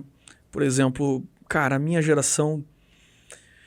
Talvez porque o ensino não era tudo aquilo, muitos de nós estudávamos em rede pública, então o acesso a outras línguas era muito devagar para a minha geração. Línguas, como você falar línguas bem diferentes, como inglês e tal... Isso demandava um sacrifício muito grande, entendeu? E muito grande para aprender. Meus filhos, eu fico olhando, eles têm uma facilidade tremenda. A geração dos meus filhos tem uma facilidade tremenda. Em termos acadêmicos, eles já têm mais conhecimento de muito mais coisas do que eu levei, talvez, até o final da faculdade para conhecer algumas coisas, né? As experiências deles, elas são muito mais intensas. Tipo assim, cara... Talvez até porque eu viajo muito, mas meus filhos já viajaram uma pancada de lugares, né? Vários lugares do Brasil eles já foram comigo, fui convidado para pregar. Então é fácil hoje se deslocar. O cara fazer uma viagem não é uma coisa mais do outro mundo. O cara pegar um avião, sei lá, e tu ir lá para Manaus, no mesmo dia tu tá em Manaus, conhecer toda uma outra cultura, não é uma coisa do outro mundo, entendeu? Galerinha aí paga aí, junta grana, faz uma viagem. Eu fico olhando meninada hoje aí de 20 anos, cara. Os caras trabalham, já têm um bom salário, são solteiros. Aí eu fico olhando os caras, pô, passando férias no Nordeste, passando férias não sei aonde, os caras viajando para fora do país. Os caras já têm grana muito rápido, então essa é uma outra característica dessa turma aí. Se ganha dinheiro já muito rápido, antes do que nós considerávamos maturidade para administrar tanto dinheiro. E de meios que a gente, hoje em dia mais nem tanto, mas até uns 5 anos atrás, existiam formas de ganhar dinheiro que a gente achava que era bobagem, que você falasse, alguém vai ganhar dinheiro fazendo vídeo na internet. Isso era inimaginável. Cara, antigamente você aceitar isso. Vai ganhar dinheiro jogando videogame. É que antigamente você... Isso aí já é uma coisa interessantíssima, né? Há algumas gerações atrás, o cara dizer que ganha grana jogando videogame, cara, isso era tipo dizer assim, não, mas você tá fazendo o quê, né? Tá traficando, tá roubando, é uma coisa inacreditável, né? Assim, eu tava falando sobre os antigos, né? Então eles preservavam muito o conhecimento deles e hoje não. Hoje ele vê que consegue faturar mais ensinando outras pessoas a nível nacional, né? Até nível internacional, mas através desses métodos novos que foram introduzidos agora no mercado. É por isso que eu acho que a internet ela é tão disruptiva quanto as grandes guerras. Porque ao mesmo tempo que as guerras elas deram um pé no chão em toda a galera, tipo assim, vocês estão achando que agora vão ser os tops e não sei o que a humanidade vai ser tudo aquilo. Então, pá, deu uma tabuada ali, a galera quebrou, entendeu? Até se erguer, vai começar com aquela corrida espacial, vai começar a humanidade ter uma busca, um otimismo, mas ainda tem a ameaça do mundo ser destruído numa bomba atômica. A qualquer momento, né? Nós tivemos ali no início do ano 2000 e pouco ali aqueles atentados, uma fase de guerras e terrorismo, mas em termos assim social, como essas novas gerações elas mudam muito rápido, aquilo ali se curou, já é um evento mais de 20 anos atrás aí, isso aí se curou muito rapidamente. E essa ascensão econômica agora, ela não é mais feita confiando num grande plano financeiro de um governo. Você pode montar uma startup, você pode montar um negócio na internet, você pode descobrir um lance que você vai se conectar com o mundo inteiro sem depender especificamente do aqui e do meu imediato, e você pode deslanchar, cara, e estourar. Eu estava ouvindo um podcast aí, uma semana ou 2 atrás, podcast meu companheiro de caminhada, né? Então, escute, assista ou ouça podcast aí que faz bem, inclusive para caminhar. E aí, eu não lembro o nome do cara agora. Estava ouvindo entrevista com um cara que é empresário do ramo de marketing digital. O cara, 25 anos, bilionário. Eu falei assim, não, mas isso não é justo. Então o cara da minha geração, o cara que sonhava em ganhar dinheiro da minha geração, ele olha um garotão hoje com 25 anos e ganhando dinheiro assim, ó, em questão de 2 anos, faturando de trás de um computador e os likes entrando e a grana entrando, o cara fica louco. Ele diz assim, mas como assim? Isso não é justo, isso não tinha na minha época. Não tinha, que era tudo mato. Não é justo. E isso causa mais um conflito, você tá entendendo? Sentimentos de que, poxa, eu tô sendo injustiçado, essa galera tá ganhando muito fácil, isso causa atritos que levanta problemas entre uma geração e outra. Eu tenho um professor, até que a gente quer trazer ele aqui também para conversar. Tive um professor, né, que a gente quer trazer aqui para conversar sobre assunto financeiro, e aí ele postou uma postagem de uma menina falando que ela estava indignada porque demorou 7 anos para se formar em engenharia, e a irmã dela estava ganhando muito dinheiro no TikTok com dancinha. Uhum. E assim, sem fazer, né? Você não tá mexendo com nada ilegal, só faz dancinha mesmo. E daí recebendo patrocínio, não sei o quê, fazendo propaganda e tudo mais. E aí ela tava indignada postando isso, né? Com tom assim de brincadeira, mas com... Você via que tava pouco de verdade alfinetando também, porque a irmã dela é muito mais nova. Tipo, a irmã tem, sei lá, 15 anos, e a menina tava lá ganhando o dinheirinho dela, mais do que a que já era formada. E daí o professor usou aquele post para falar bem assim, cara, isso é oferta e demanda. Essa geração, ela tá enxergando meios de ganhar dinheiro que outra geração não enxergaram. Então, assim, tudo é questão de escalabilidade. Então, se ela é engenheira, ela trabalha para uma firma que combina um salário X. A menina que faz dancinha, não estou incentivando ninguém a fazer dancinha, tá? A gente está discutindo Mas ele a dança lógica. bem, hein?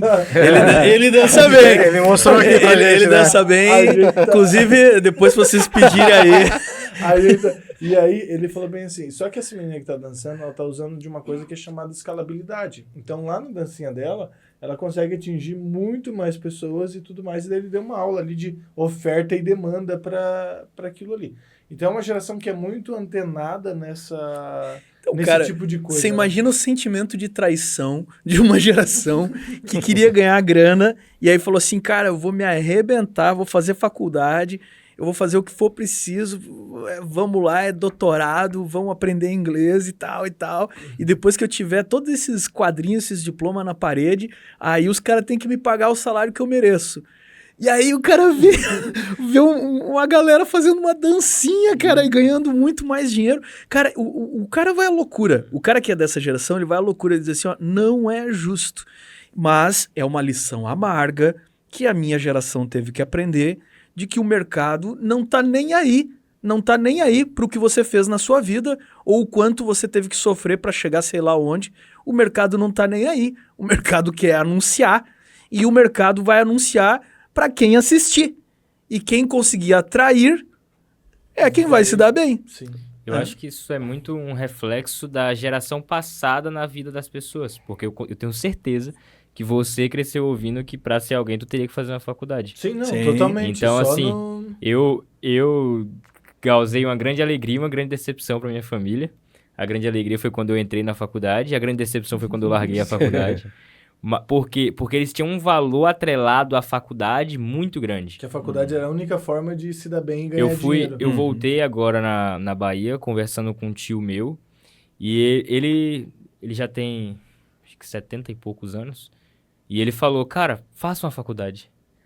Aí ele falou, tipo, eu tenho 2 faculdades. Ele fez uma faculdade depois de muito tempo já, porque ele também cresceu no trabalho, e depois ele finalizou a segunda faculdade dele com 68 anos, eu acho. E aí ele tava me explicando o porquê que ele acreditava que eu devia fazer uma faculdade. E eu, pra não causar nenhum tipo de conflito, sentei ali com ele e realmente conversei com ele tentando entender, não questionando, né? Tentando entender o porquê que ele agregava tanto valor àquilo. E eu vejo que os filhos dessa geração crescem tendo isso como uma verdade absoluta. Eu vou fazer uma faculdade, porque se eu não fizer uma faculdade eu não vou ser ninguém na vida. E aí, quando você enxerga uma pessoa que é mais nova que você, fez um caminho diferente e tá tendo aquilo que você considera sucesso, talvez isso te cause algum certo incômodo. E por isso acontece esses E conflitos isso é tão também. real que essa geração nova ganhou dinheiro e ninguém viu. Tipo assim, porque tá todo mundo preocupado em fazer faculdade e trabalhar. Exatamente. E daí daqui a pouco, pum, fulano ficou bilionário. Mas como que ficou bilionário Exatamente, fazendo cara. vídeo? Pum, ciclano ficou bilionário comprando criptomoeda. Moeda digital. Cara, porque é um negócio assim, ó, a minha geração ouvia falar assim, cara, tu ouviu falar de um louco chamado Bill Gates, o cara ganhou uma grana, ficou rico só com computador, redes sociais, internet e tal. Mas, mano, isso aí era Sim. entendeu? Eu disse assim, não, mas isso é um evento cósmico, assim, né, que acontece cada vez que passa um cometa Halley, isso aí não é pra qualquer um e tal. Não, mas hoje, cara, tem um bando de anônimos que ganhou, talvez não é um Bill Gates, mas muita gente ganhou grana, fez de tudo. E aí, esse lance da faculdade é interessante, porque, pra mim, por exemplo, a faculdade é um valor. Né? Não, com certeza. Você vê, por exemplo... Você perguntou ali, sua formação. Formado em teologia, essa é a minha primeira formação. Aí depois, cara, muito tempo depois eu fiz história. E fez pra quê? Pra nada. Fiz porque quis. Esse é o geração Y em mim, né? Sim. Fiz por realização. Não tô nem aí, não tenho nenhum plano de deixar de ser pastor, não tenho nenhum plano de ser professor de história ou qualquer outra coisa. Fiz porque quis, entendeu? Fiz porque me realizou, fiz porque eu queria saber. Então, o lance da faculdade, ele tem que ser levado... Eu tô com filhos agora nesse caminho aí de decidir, né? Tem uma menina agora que ela tá ali decidindo o curso dela. Cara, e todo mundo passa por esse medo, né? Uhum. Se tu perder alguns anos, vou decidir errado e tal. A minha geração, por exemplo, não tinha esse problema. Por quê? Porque não tinha opção, né, cara? O que viesse, ó, tô pegando aqui, né? Tô pegando aqui, cara. E depois, se conseguir trabalhar, beleza, né? Então, veio a chance e vamos agarrar.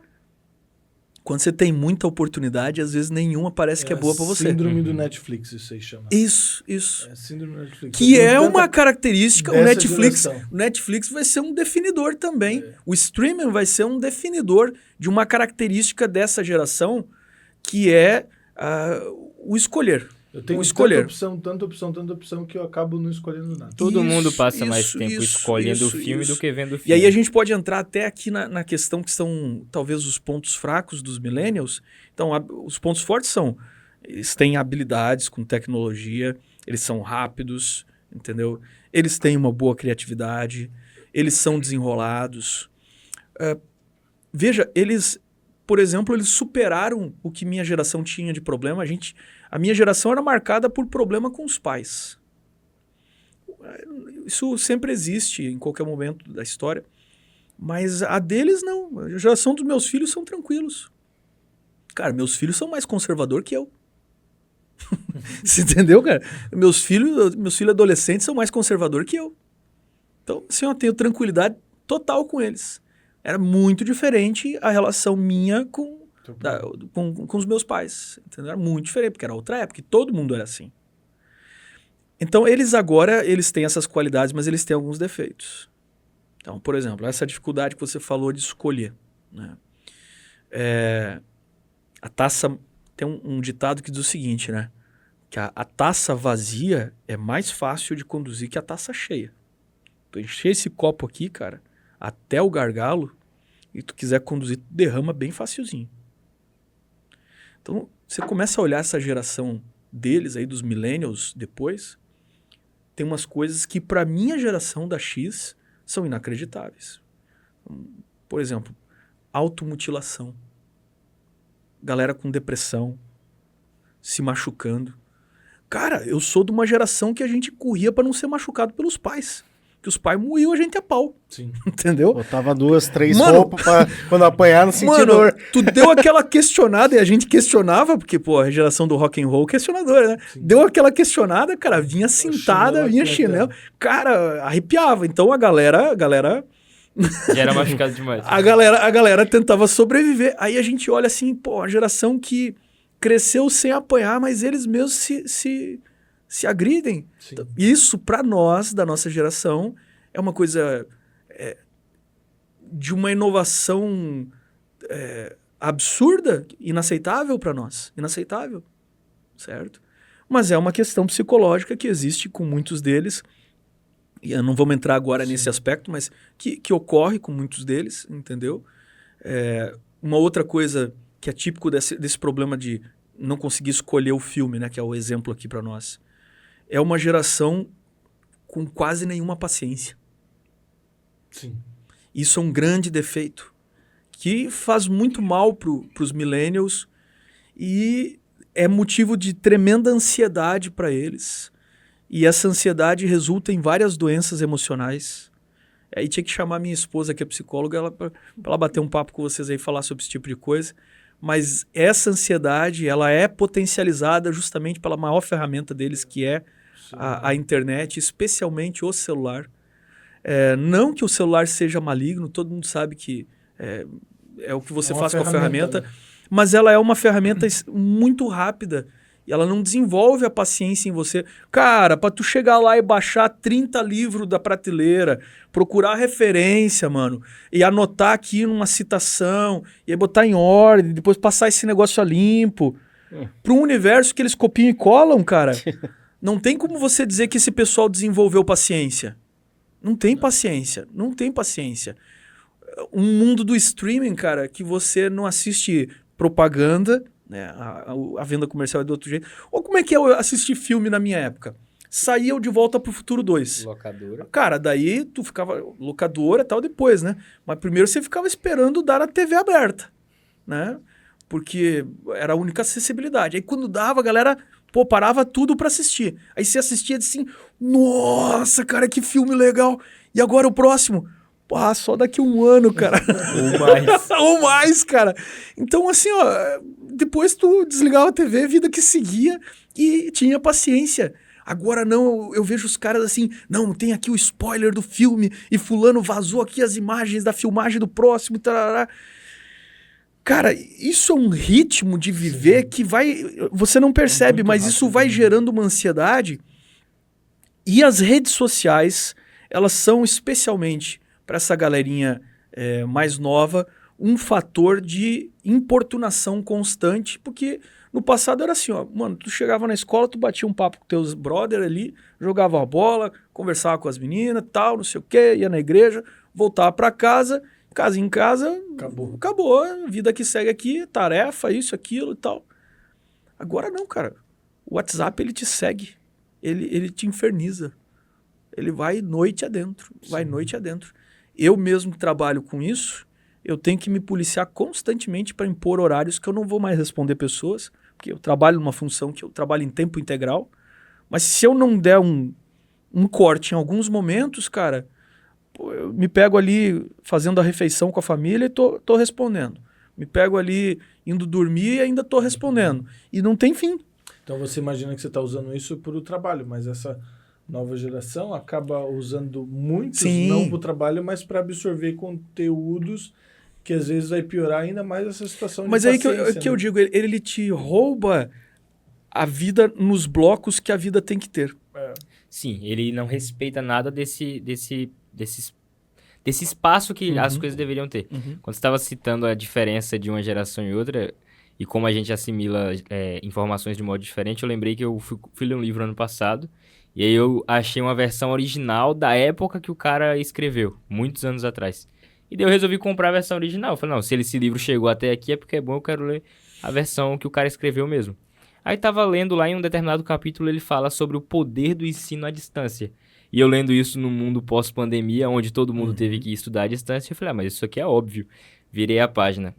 Eu, fulano de tal, fazia curso por correspondência. Então, olha a diferença do ensino à distância daquela época para o ensino à distância de hoje. Só que qual que é o ponto que eu tô falando? Esse cara, ele fazia a prova dele, colocava na correspondência e mandava para a escola. Ele não ficava dando F5 na página o tempo inteiro para ver se o boletim tinha caído. Ele seguia a vida dele tranquilamente e depois de semanas ou quem sabe meses, chegava a correspondência falando se ele teria passado ou não. E isso fazia com que ele e as pessoas de modo geral, não atropelassem as coisas da vida, e isso te mostra que as coisas levam tempo. Então, se você quer estudar um determinado assunto, como você falou da época da biblioteca, você chegava lá, perguntava a seção, a moça te mostrava, ou o moço, você pegava todos aqueles livros e você sabia que agora eu vou ficar aqui 3 horas lendo esse negócio até que eu entenda. Hoje em dia, a pessoa dá um Google ali, ela lê 10 segundos de informação e ela acha que ela é especialista naquilo. Aí é que tá o lance da faculdade, né, que você estava falando e que agora você falou me lembrou. Por quê? Porque essa geração agora, esse é um dos medos que eu tenho com esse momento que a gente vive, que é a era do tudólogo. Então, o que é o tudólogo? Cara, o cara dá opinião pra tudo, né? Nossa. O cara tem opinião pra tudo, o cara tem uma solução pra tudo. Isso é irritante. Ele tem a resposta pra tudo.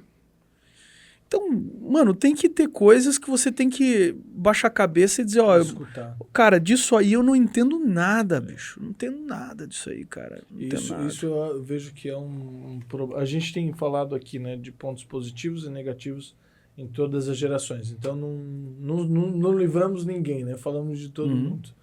E isso é um ponto, eu acho que por ter acesso muito fácil à informação, é muito fácil eu virar um papagaio repetidor. Então, você começa a falar de alguma coisa comigo, eu não entendo, mas eu posso acessar alguma informação aqui, ler o primeiro artigo que aparece no Google, no Wikipedia, alguma coisa, e eu tenho a minha opinião formada sobre aquilo. Se você lesse o artigo, já irritaria menos boa parte das pessoas. Mas você lê só a headline e acha que já é suficiente. A manchete, isso daí. eu acho que isso é uma coisa que acaba irritando muito quem é mais velho, porque sim. de modo geral, principalmente quem, porque assim, de modo geral, quando você, porque você crescendo na década de, lá nos anos 90, ou nos, sabe, quando você abria sua boca perto de um adulto, a chance de você levar um tapa, alguma coisa assim, era grande. Aí já começava por aí. Então você tinha que ter muita certeza daquilo que você estava... Não, e tinha outra. Na minha época, Você da não geração X, você era zoado pelos iguais. Você era zoado, cara. O bullying, ele era institucionalizado. Normal. O bullying era institucionalizado. Todo mundo tinha um apelido, entendeu? Sim. E todo mundo era zoado pelos colegas. Então, por uma situação dessa, você falou, o cara abria a boca perto do adulto, assim, ó. O adulto não precisava nem se esforçar. É a própria galera que já botava o cara no lugar dele. Entendeu? Hoje, cara, se o moleque falar alguma coisa e alguém contrariar, mano, né? Então, esse é um aspecto, assim, problemático que a gente se questiona muito, quem trabalha com a nova geração agora. Até que ponto a gente não tá estragando e não tinha que dar uma apertadinha a mais nessa galera, entendeu? E de repente fazer eles indivíduos mais fortes, porque aí você vai ver assim, ó, muito das experiências deles vão se tornando artificiais e isso é extremamente danoso para a formação da maturidade deles. Então você tem um cara que ele chega assim no final da adolescência falando inglês fluente. E aí você fala assim, ó, brother, faz o seguinte, vai lá e compra um pão lá e tal. E aí ele diz assim, não, tem vergonha, eu não vou, tenho vergonha.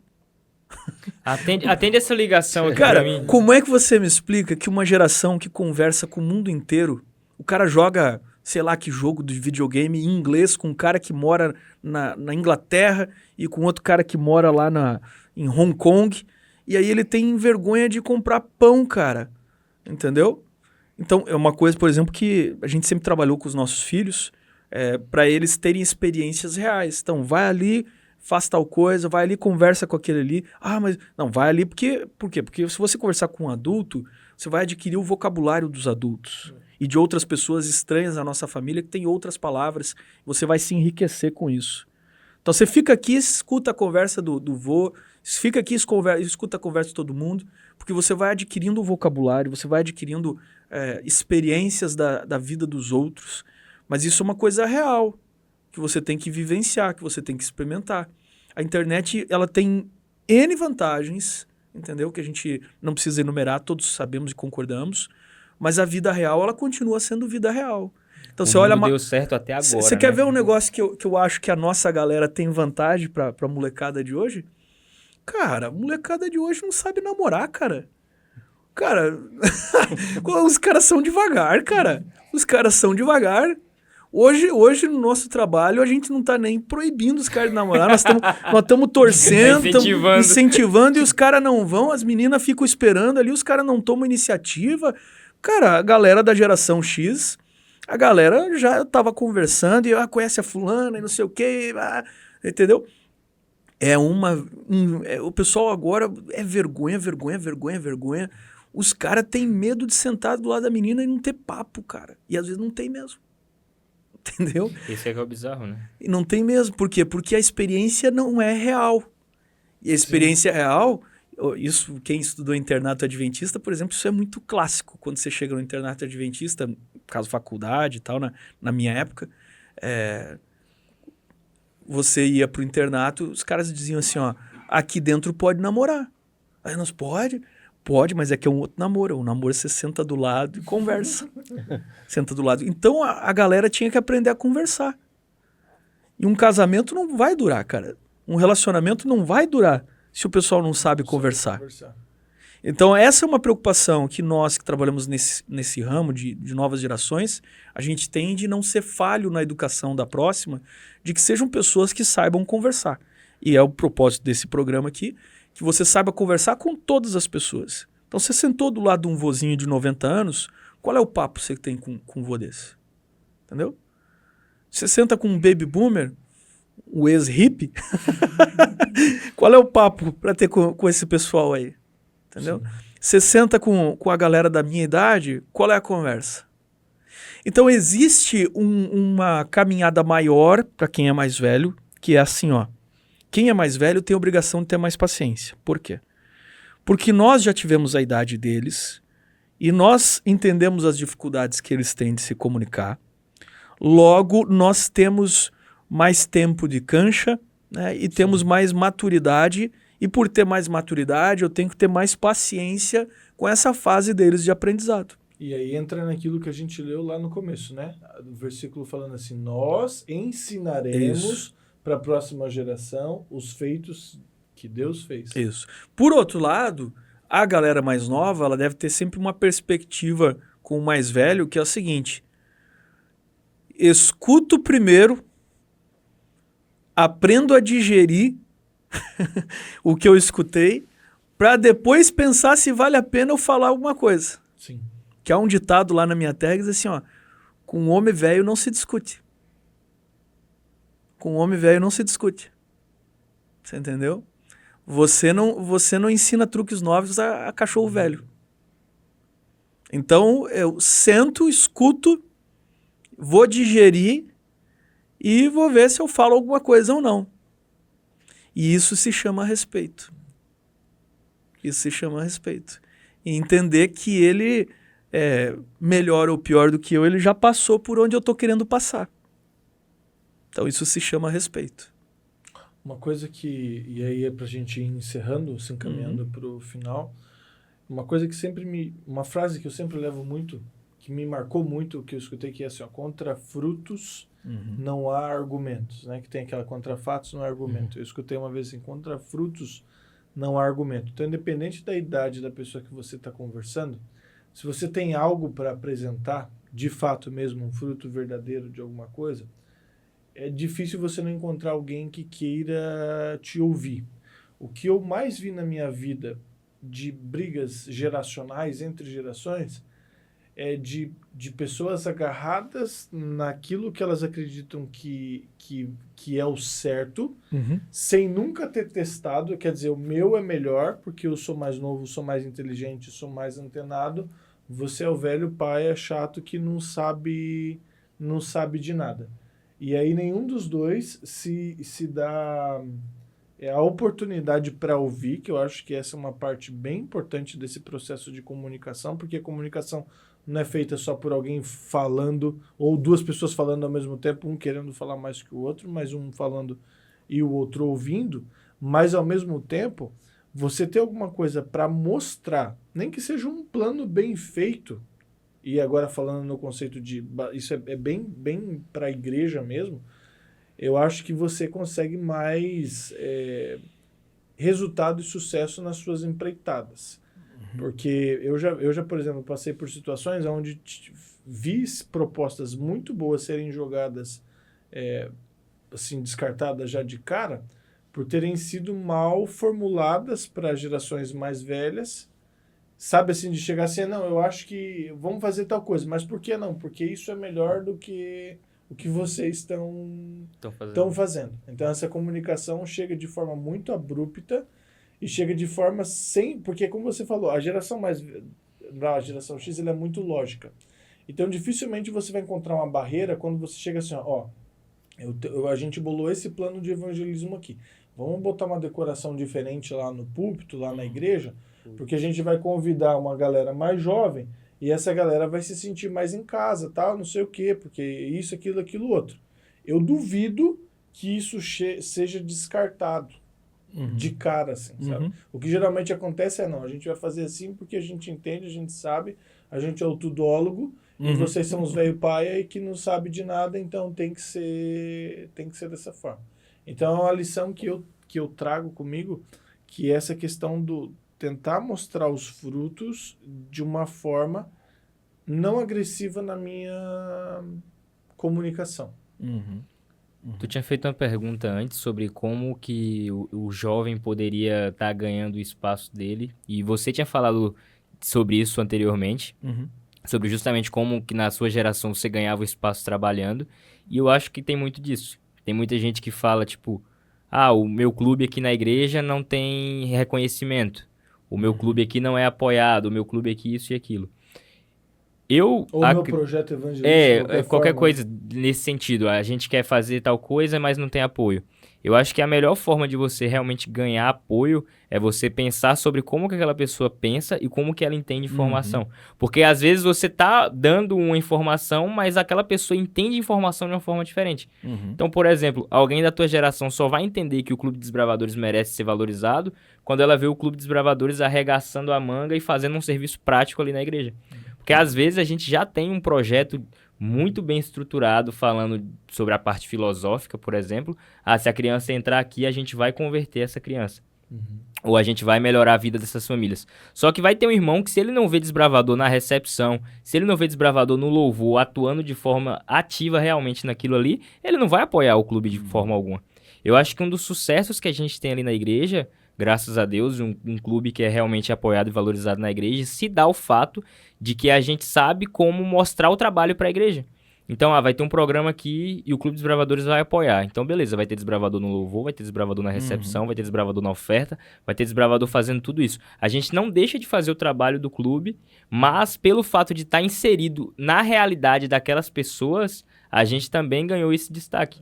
Então, eu acho que a melhor forma das gerações novas serem mais ouvidas pelas gerações antigas é justamente botando a mão na massa e se colocando numa posição de igual para igual, não no sentido de tipo, eu sou tão bom quanto você. Não, é falar, não, eu tô aqui engajado no mesmo propósito que você, porque você trouxe a igreja até aqui e eu quero levar ela daqui para frente. Então eu acho que se a gente tivesse mais essas perspectivas de pensar como que a outra geração pensa e mostrar uma reforma na linha de pensamento dela, a gente seria muito mais ouvido. E para a geração mais velha, eu acho que uma coisa que precisa ser martelado diariamente é a questão de que não se preocupa tanto em passar o bastão, porque o momento da passagem do bastão, ele é muito doloroso. Se preocupa em já ter alguém carregando o bastão junto com você há bastante tempo. Porque quando chegar a hora de passar o bastão, você não vai nem sentir. Se você deixa para o momento final da passagem de tipo, agora eu não aguento mais, eu tô aqui que eu não tenho mais energia, agora pega, isso vai ser muito traumático para todo mundo. E pode ser que você criou o problema que nós falamos antes ali, de uma galera que vai dizer assim, não, mas eu não tô nem interessado em pegar. Eu não tô nem interessado. Você nunca deixou eu pegar, você nunca deixou eu liderar. E agora, no final, que você tá aí, não consegue mais, aí você quer que eu assuma? Cara, leva isso aí pra turma com você. Eu não corri com você, corri com você, essa corrida não é minha. Essa corrida entendeu? Não é minha. Eu não corri com você, essa corrida não é minha, essa corrida é tua. Um abraço. A minha então, essa também é outra preocupação que a gente tem. Olha, eu encerraria aqui a minha parte lembrando da história do rei Roboão, o filho de Salomão. Né? Quando morreu Salomão, o reino estava num limite, assim, sabe? Toda aquela prosperidade e riqueza lá de Salomão, ela tem um lado sinistro na história que vale a pena ser explorado e que Salomão botou o pé na goela do povo cobrando impostos. Então, houve um momento ali que, para manter o custo de vida daquela loucura toda que Salomão criou ali, ele começou a explorar o povo e se tornou um tirano nessa fase da vida dele. Claro que depois ele volta e tal, mas enfim. E as consequências disso não deu para remover assim, sabe? Removeu ele com Deus, se acertou e tal, mas o reino em si ficou a resolver. Ficou a resolver muita coisa. Com a situação tensa. E quando entra o filho dele no governo, aí, cara, você tem ali um choque de gerações. Os mais velhos chegam e dizem assim, alivia, porque teu pai já vinha trazendo a rédea assim e o povo não tem mais de onde tirar o couro. O povo não aguenta mais pagar, o povo tá num estresse total, não dá, alivia o encargo sobre o povo. E aí, por outro lado, você tem a galera que são os amigos, a galera jovem de Roboão, assim, não, cara, chega chegando, senão não vão te respeitar, esses caras aí nunca deram vez pra nós, agora é nós, cara, é nós, chega chegando, mostra a força aí, e ele chega chegando e fala assim, meu dedinho mindinho é mais grosso que as costas do meu pai. Se meu pai açoitou vocês com açoites, eu porém com escorpiões. Cara, daí a galera vai dizer, parou, cara, rachou o reino. Você foi o reino ali, cara, destruiu com o reino. Nunca mais. Só na fala, né? Não chegou...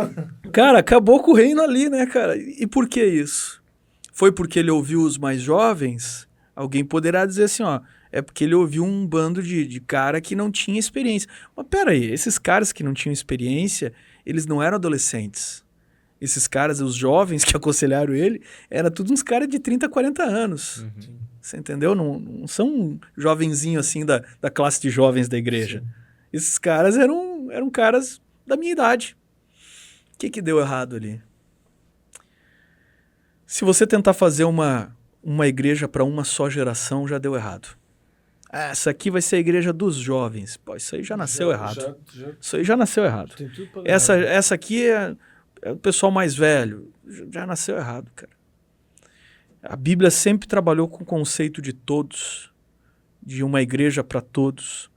E eu acho que a gente tem que olhar para uma igreja para todas as gerações, assim como a sociedade também, o país, ou seja, lá na sua empresa, tem que ter lugar para todos. E você escuta todo mundo, né?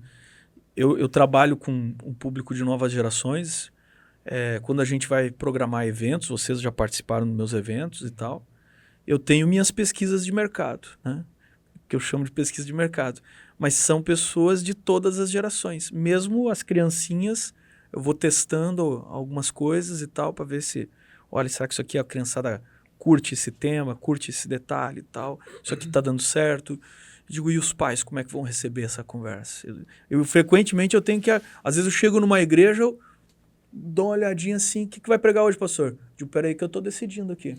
Eu tô vendo daí eu dou uma olhadinha assim, entendeu? Faço uma pergunta ou outra para entender como é que é a igreja. Às vezes a gente dá uma bola fora, né? Mas de vez em quando acerta. Por quê? Porque você tem que pensar em todos, certo? Estou preparando um sermão... Cara, eu estou pensando como é que a criança vai ouvir isso, como é que o adulto vai ouvir isso, como é que todo mundo vai ouvir isso. E isso é uma outra coisa, assim, ó, você não subestimar essa gurizada mais nova. Dizer, eles não entendem, isso é muito rebuscado para eles e tal. Cara, eu estava fazendo semana sobre Romanos e a criançada lá pintando o desenho deles no banco da igreja e os pais me dizendo assim, ó, chega em casa, fala tudo que o senhor pregou. Entendeu? Então, cara, o pessoal ouve. Não existe geração burra. Isso é um outro mito que tem que derrubar, cara. Não existe geração burra. Outra coisa é você subestimar os mais velhos. Já viu a gente infantilizando o idoso? Sim. Ai, vozinho, senta aqui. Tá ouvindo, vozinho? E tarará. Vamos fazer o aniversário. Vem cá, vô, agora é teu aniversário. Cara, claro, o vozinho tá ali na dele, né? O cara vivido, ele olha assim, ó. Pô, estão me tratando que nem idiota, cara. Sim. Não, mas eu sou um adulto. Então, essas perspectivas erradas, sabe? É falta de você se colocar no calçado do outro, entender como é que ele vive, como é que ele pensa.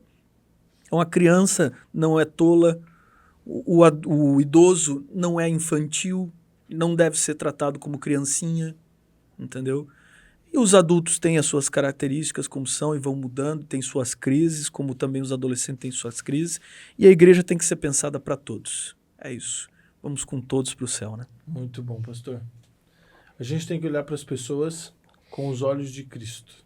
Porque Cristo jamais gostaria de perder qualquer um, do mais novo ao mais velho. Então, se você que está nos assistindo está tendo dificuldade com geração ou mais velha ou mais nova, olhe para Deus, peça para que o Espírito Santo trabalhe no seu coração, que te dê sabedoria. Leia o livro de Tiago, saiba que a tua língua tem poder para dar vida, tem poder para destruir, e aprenda a conversar de forma não agressiva, porque no reino de Deus todos são importantes. E o Felipinho tem um recado pra gente ali, nossas redes, como é que tá? Todo mundo sabe que pode encontrar nossas redes sociais aqui na descrição do vídeo. Você vai ser direcionado. Se você está no YouTube, né? Na descrição do vídeo. Senão você pode pesquisar por Trid no YouTube, no Instagram, onde quer que seja que você vai nos achar. É isso aí. Um grande abraço para todo mundo. Pastor, mais uma vez, obrigado pela participação. Pastor. E até a próxima. Valeu.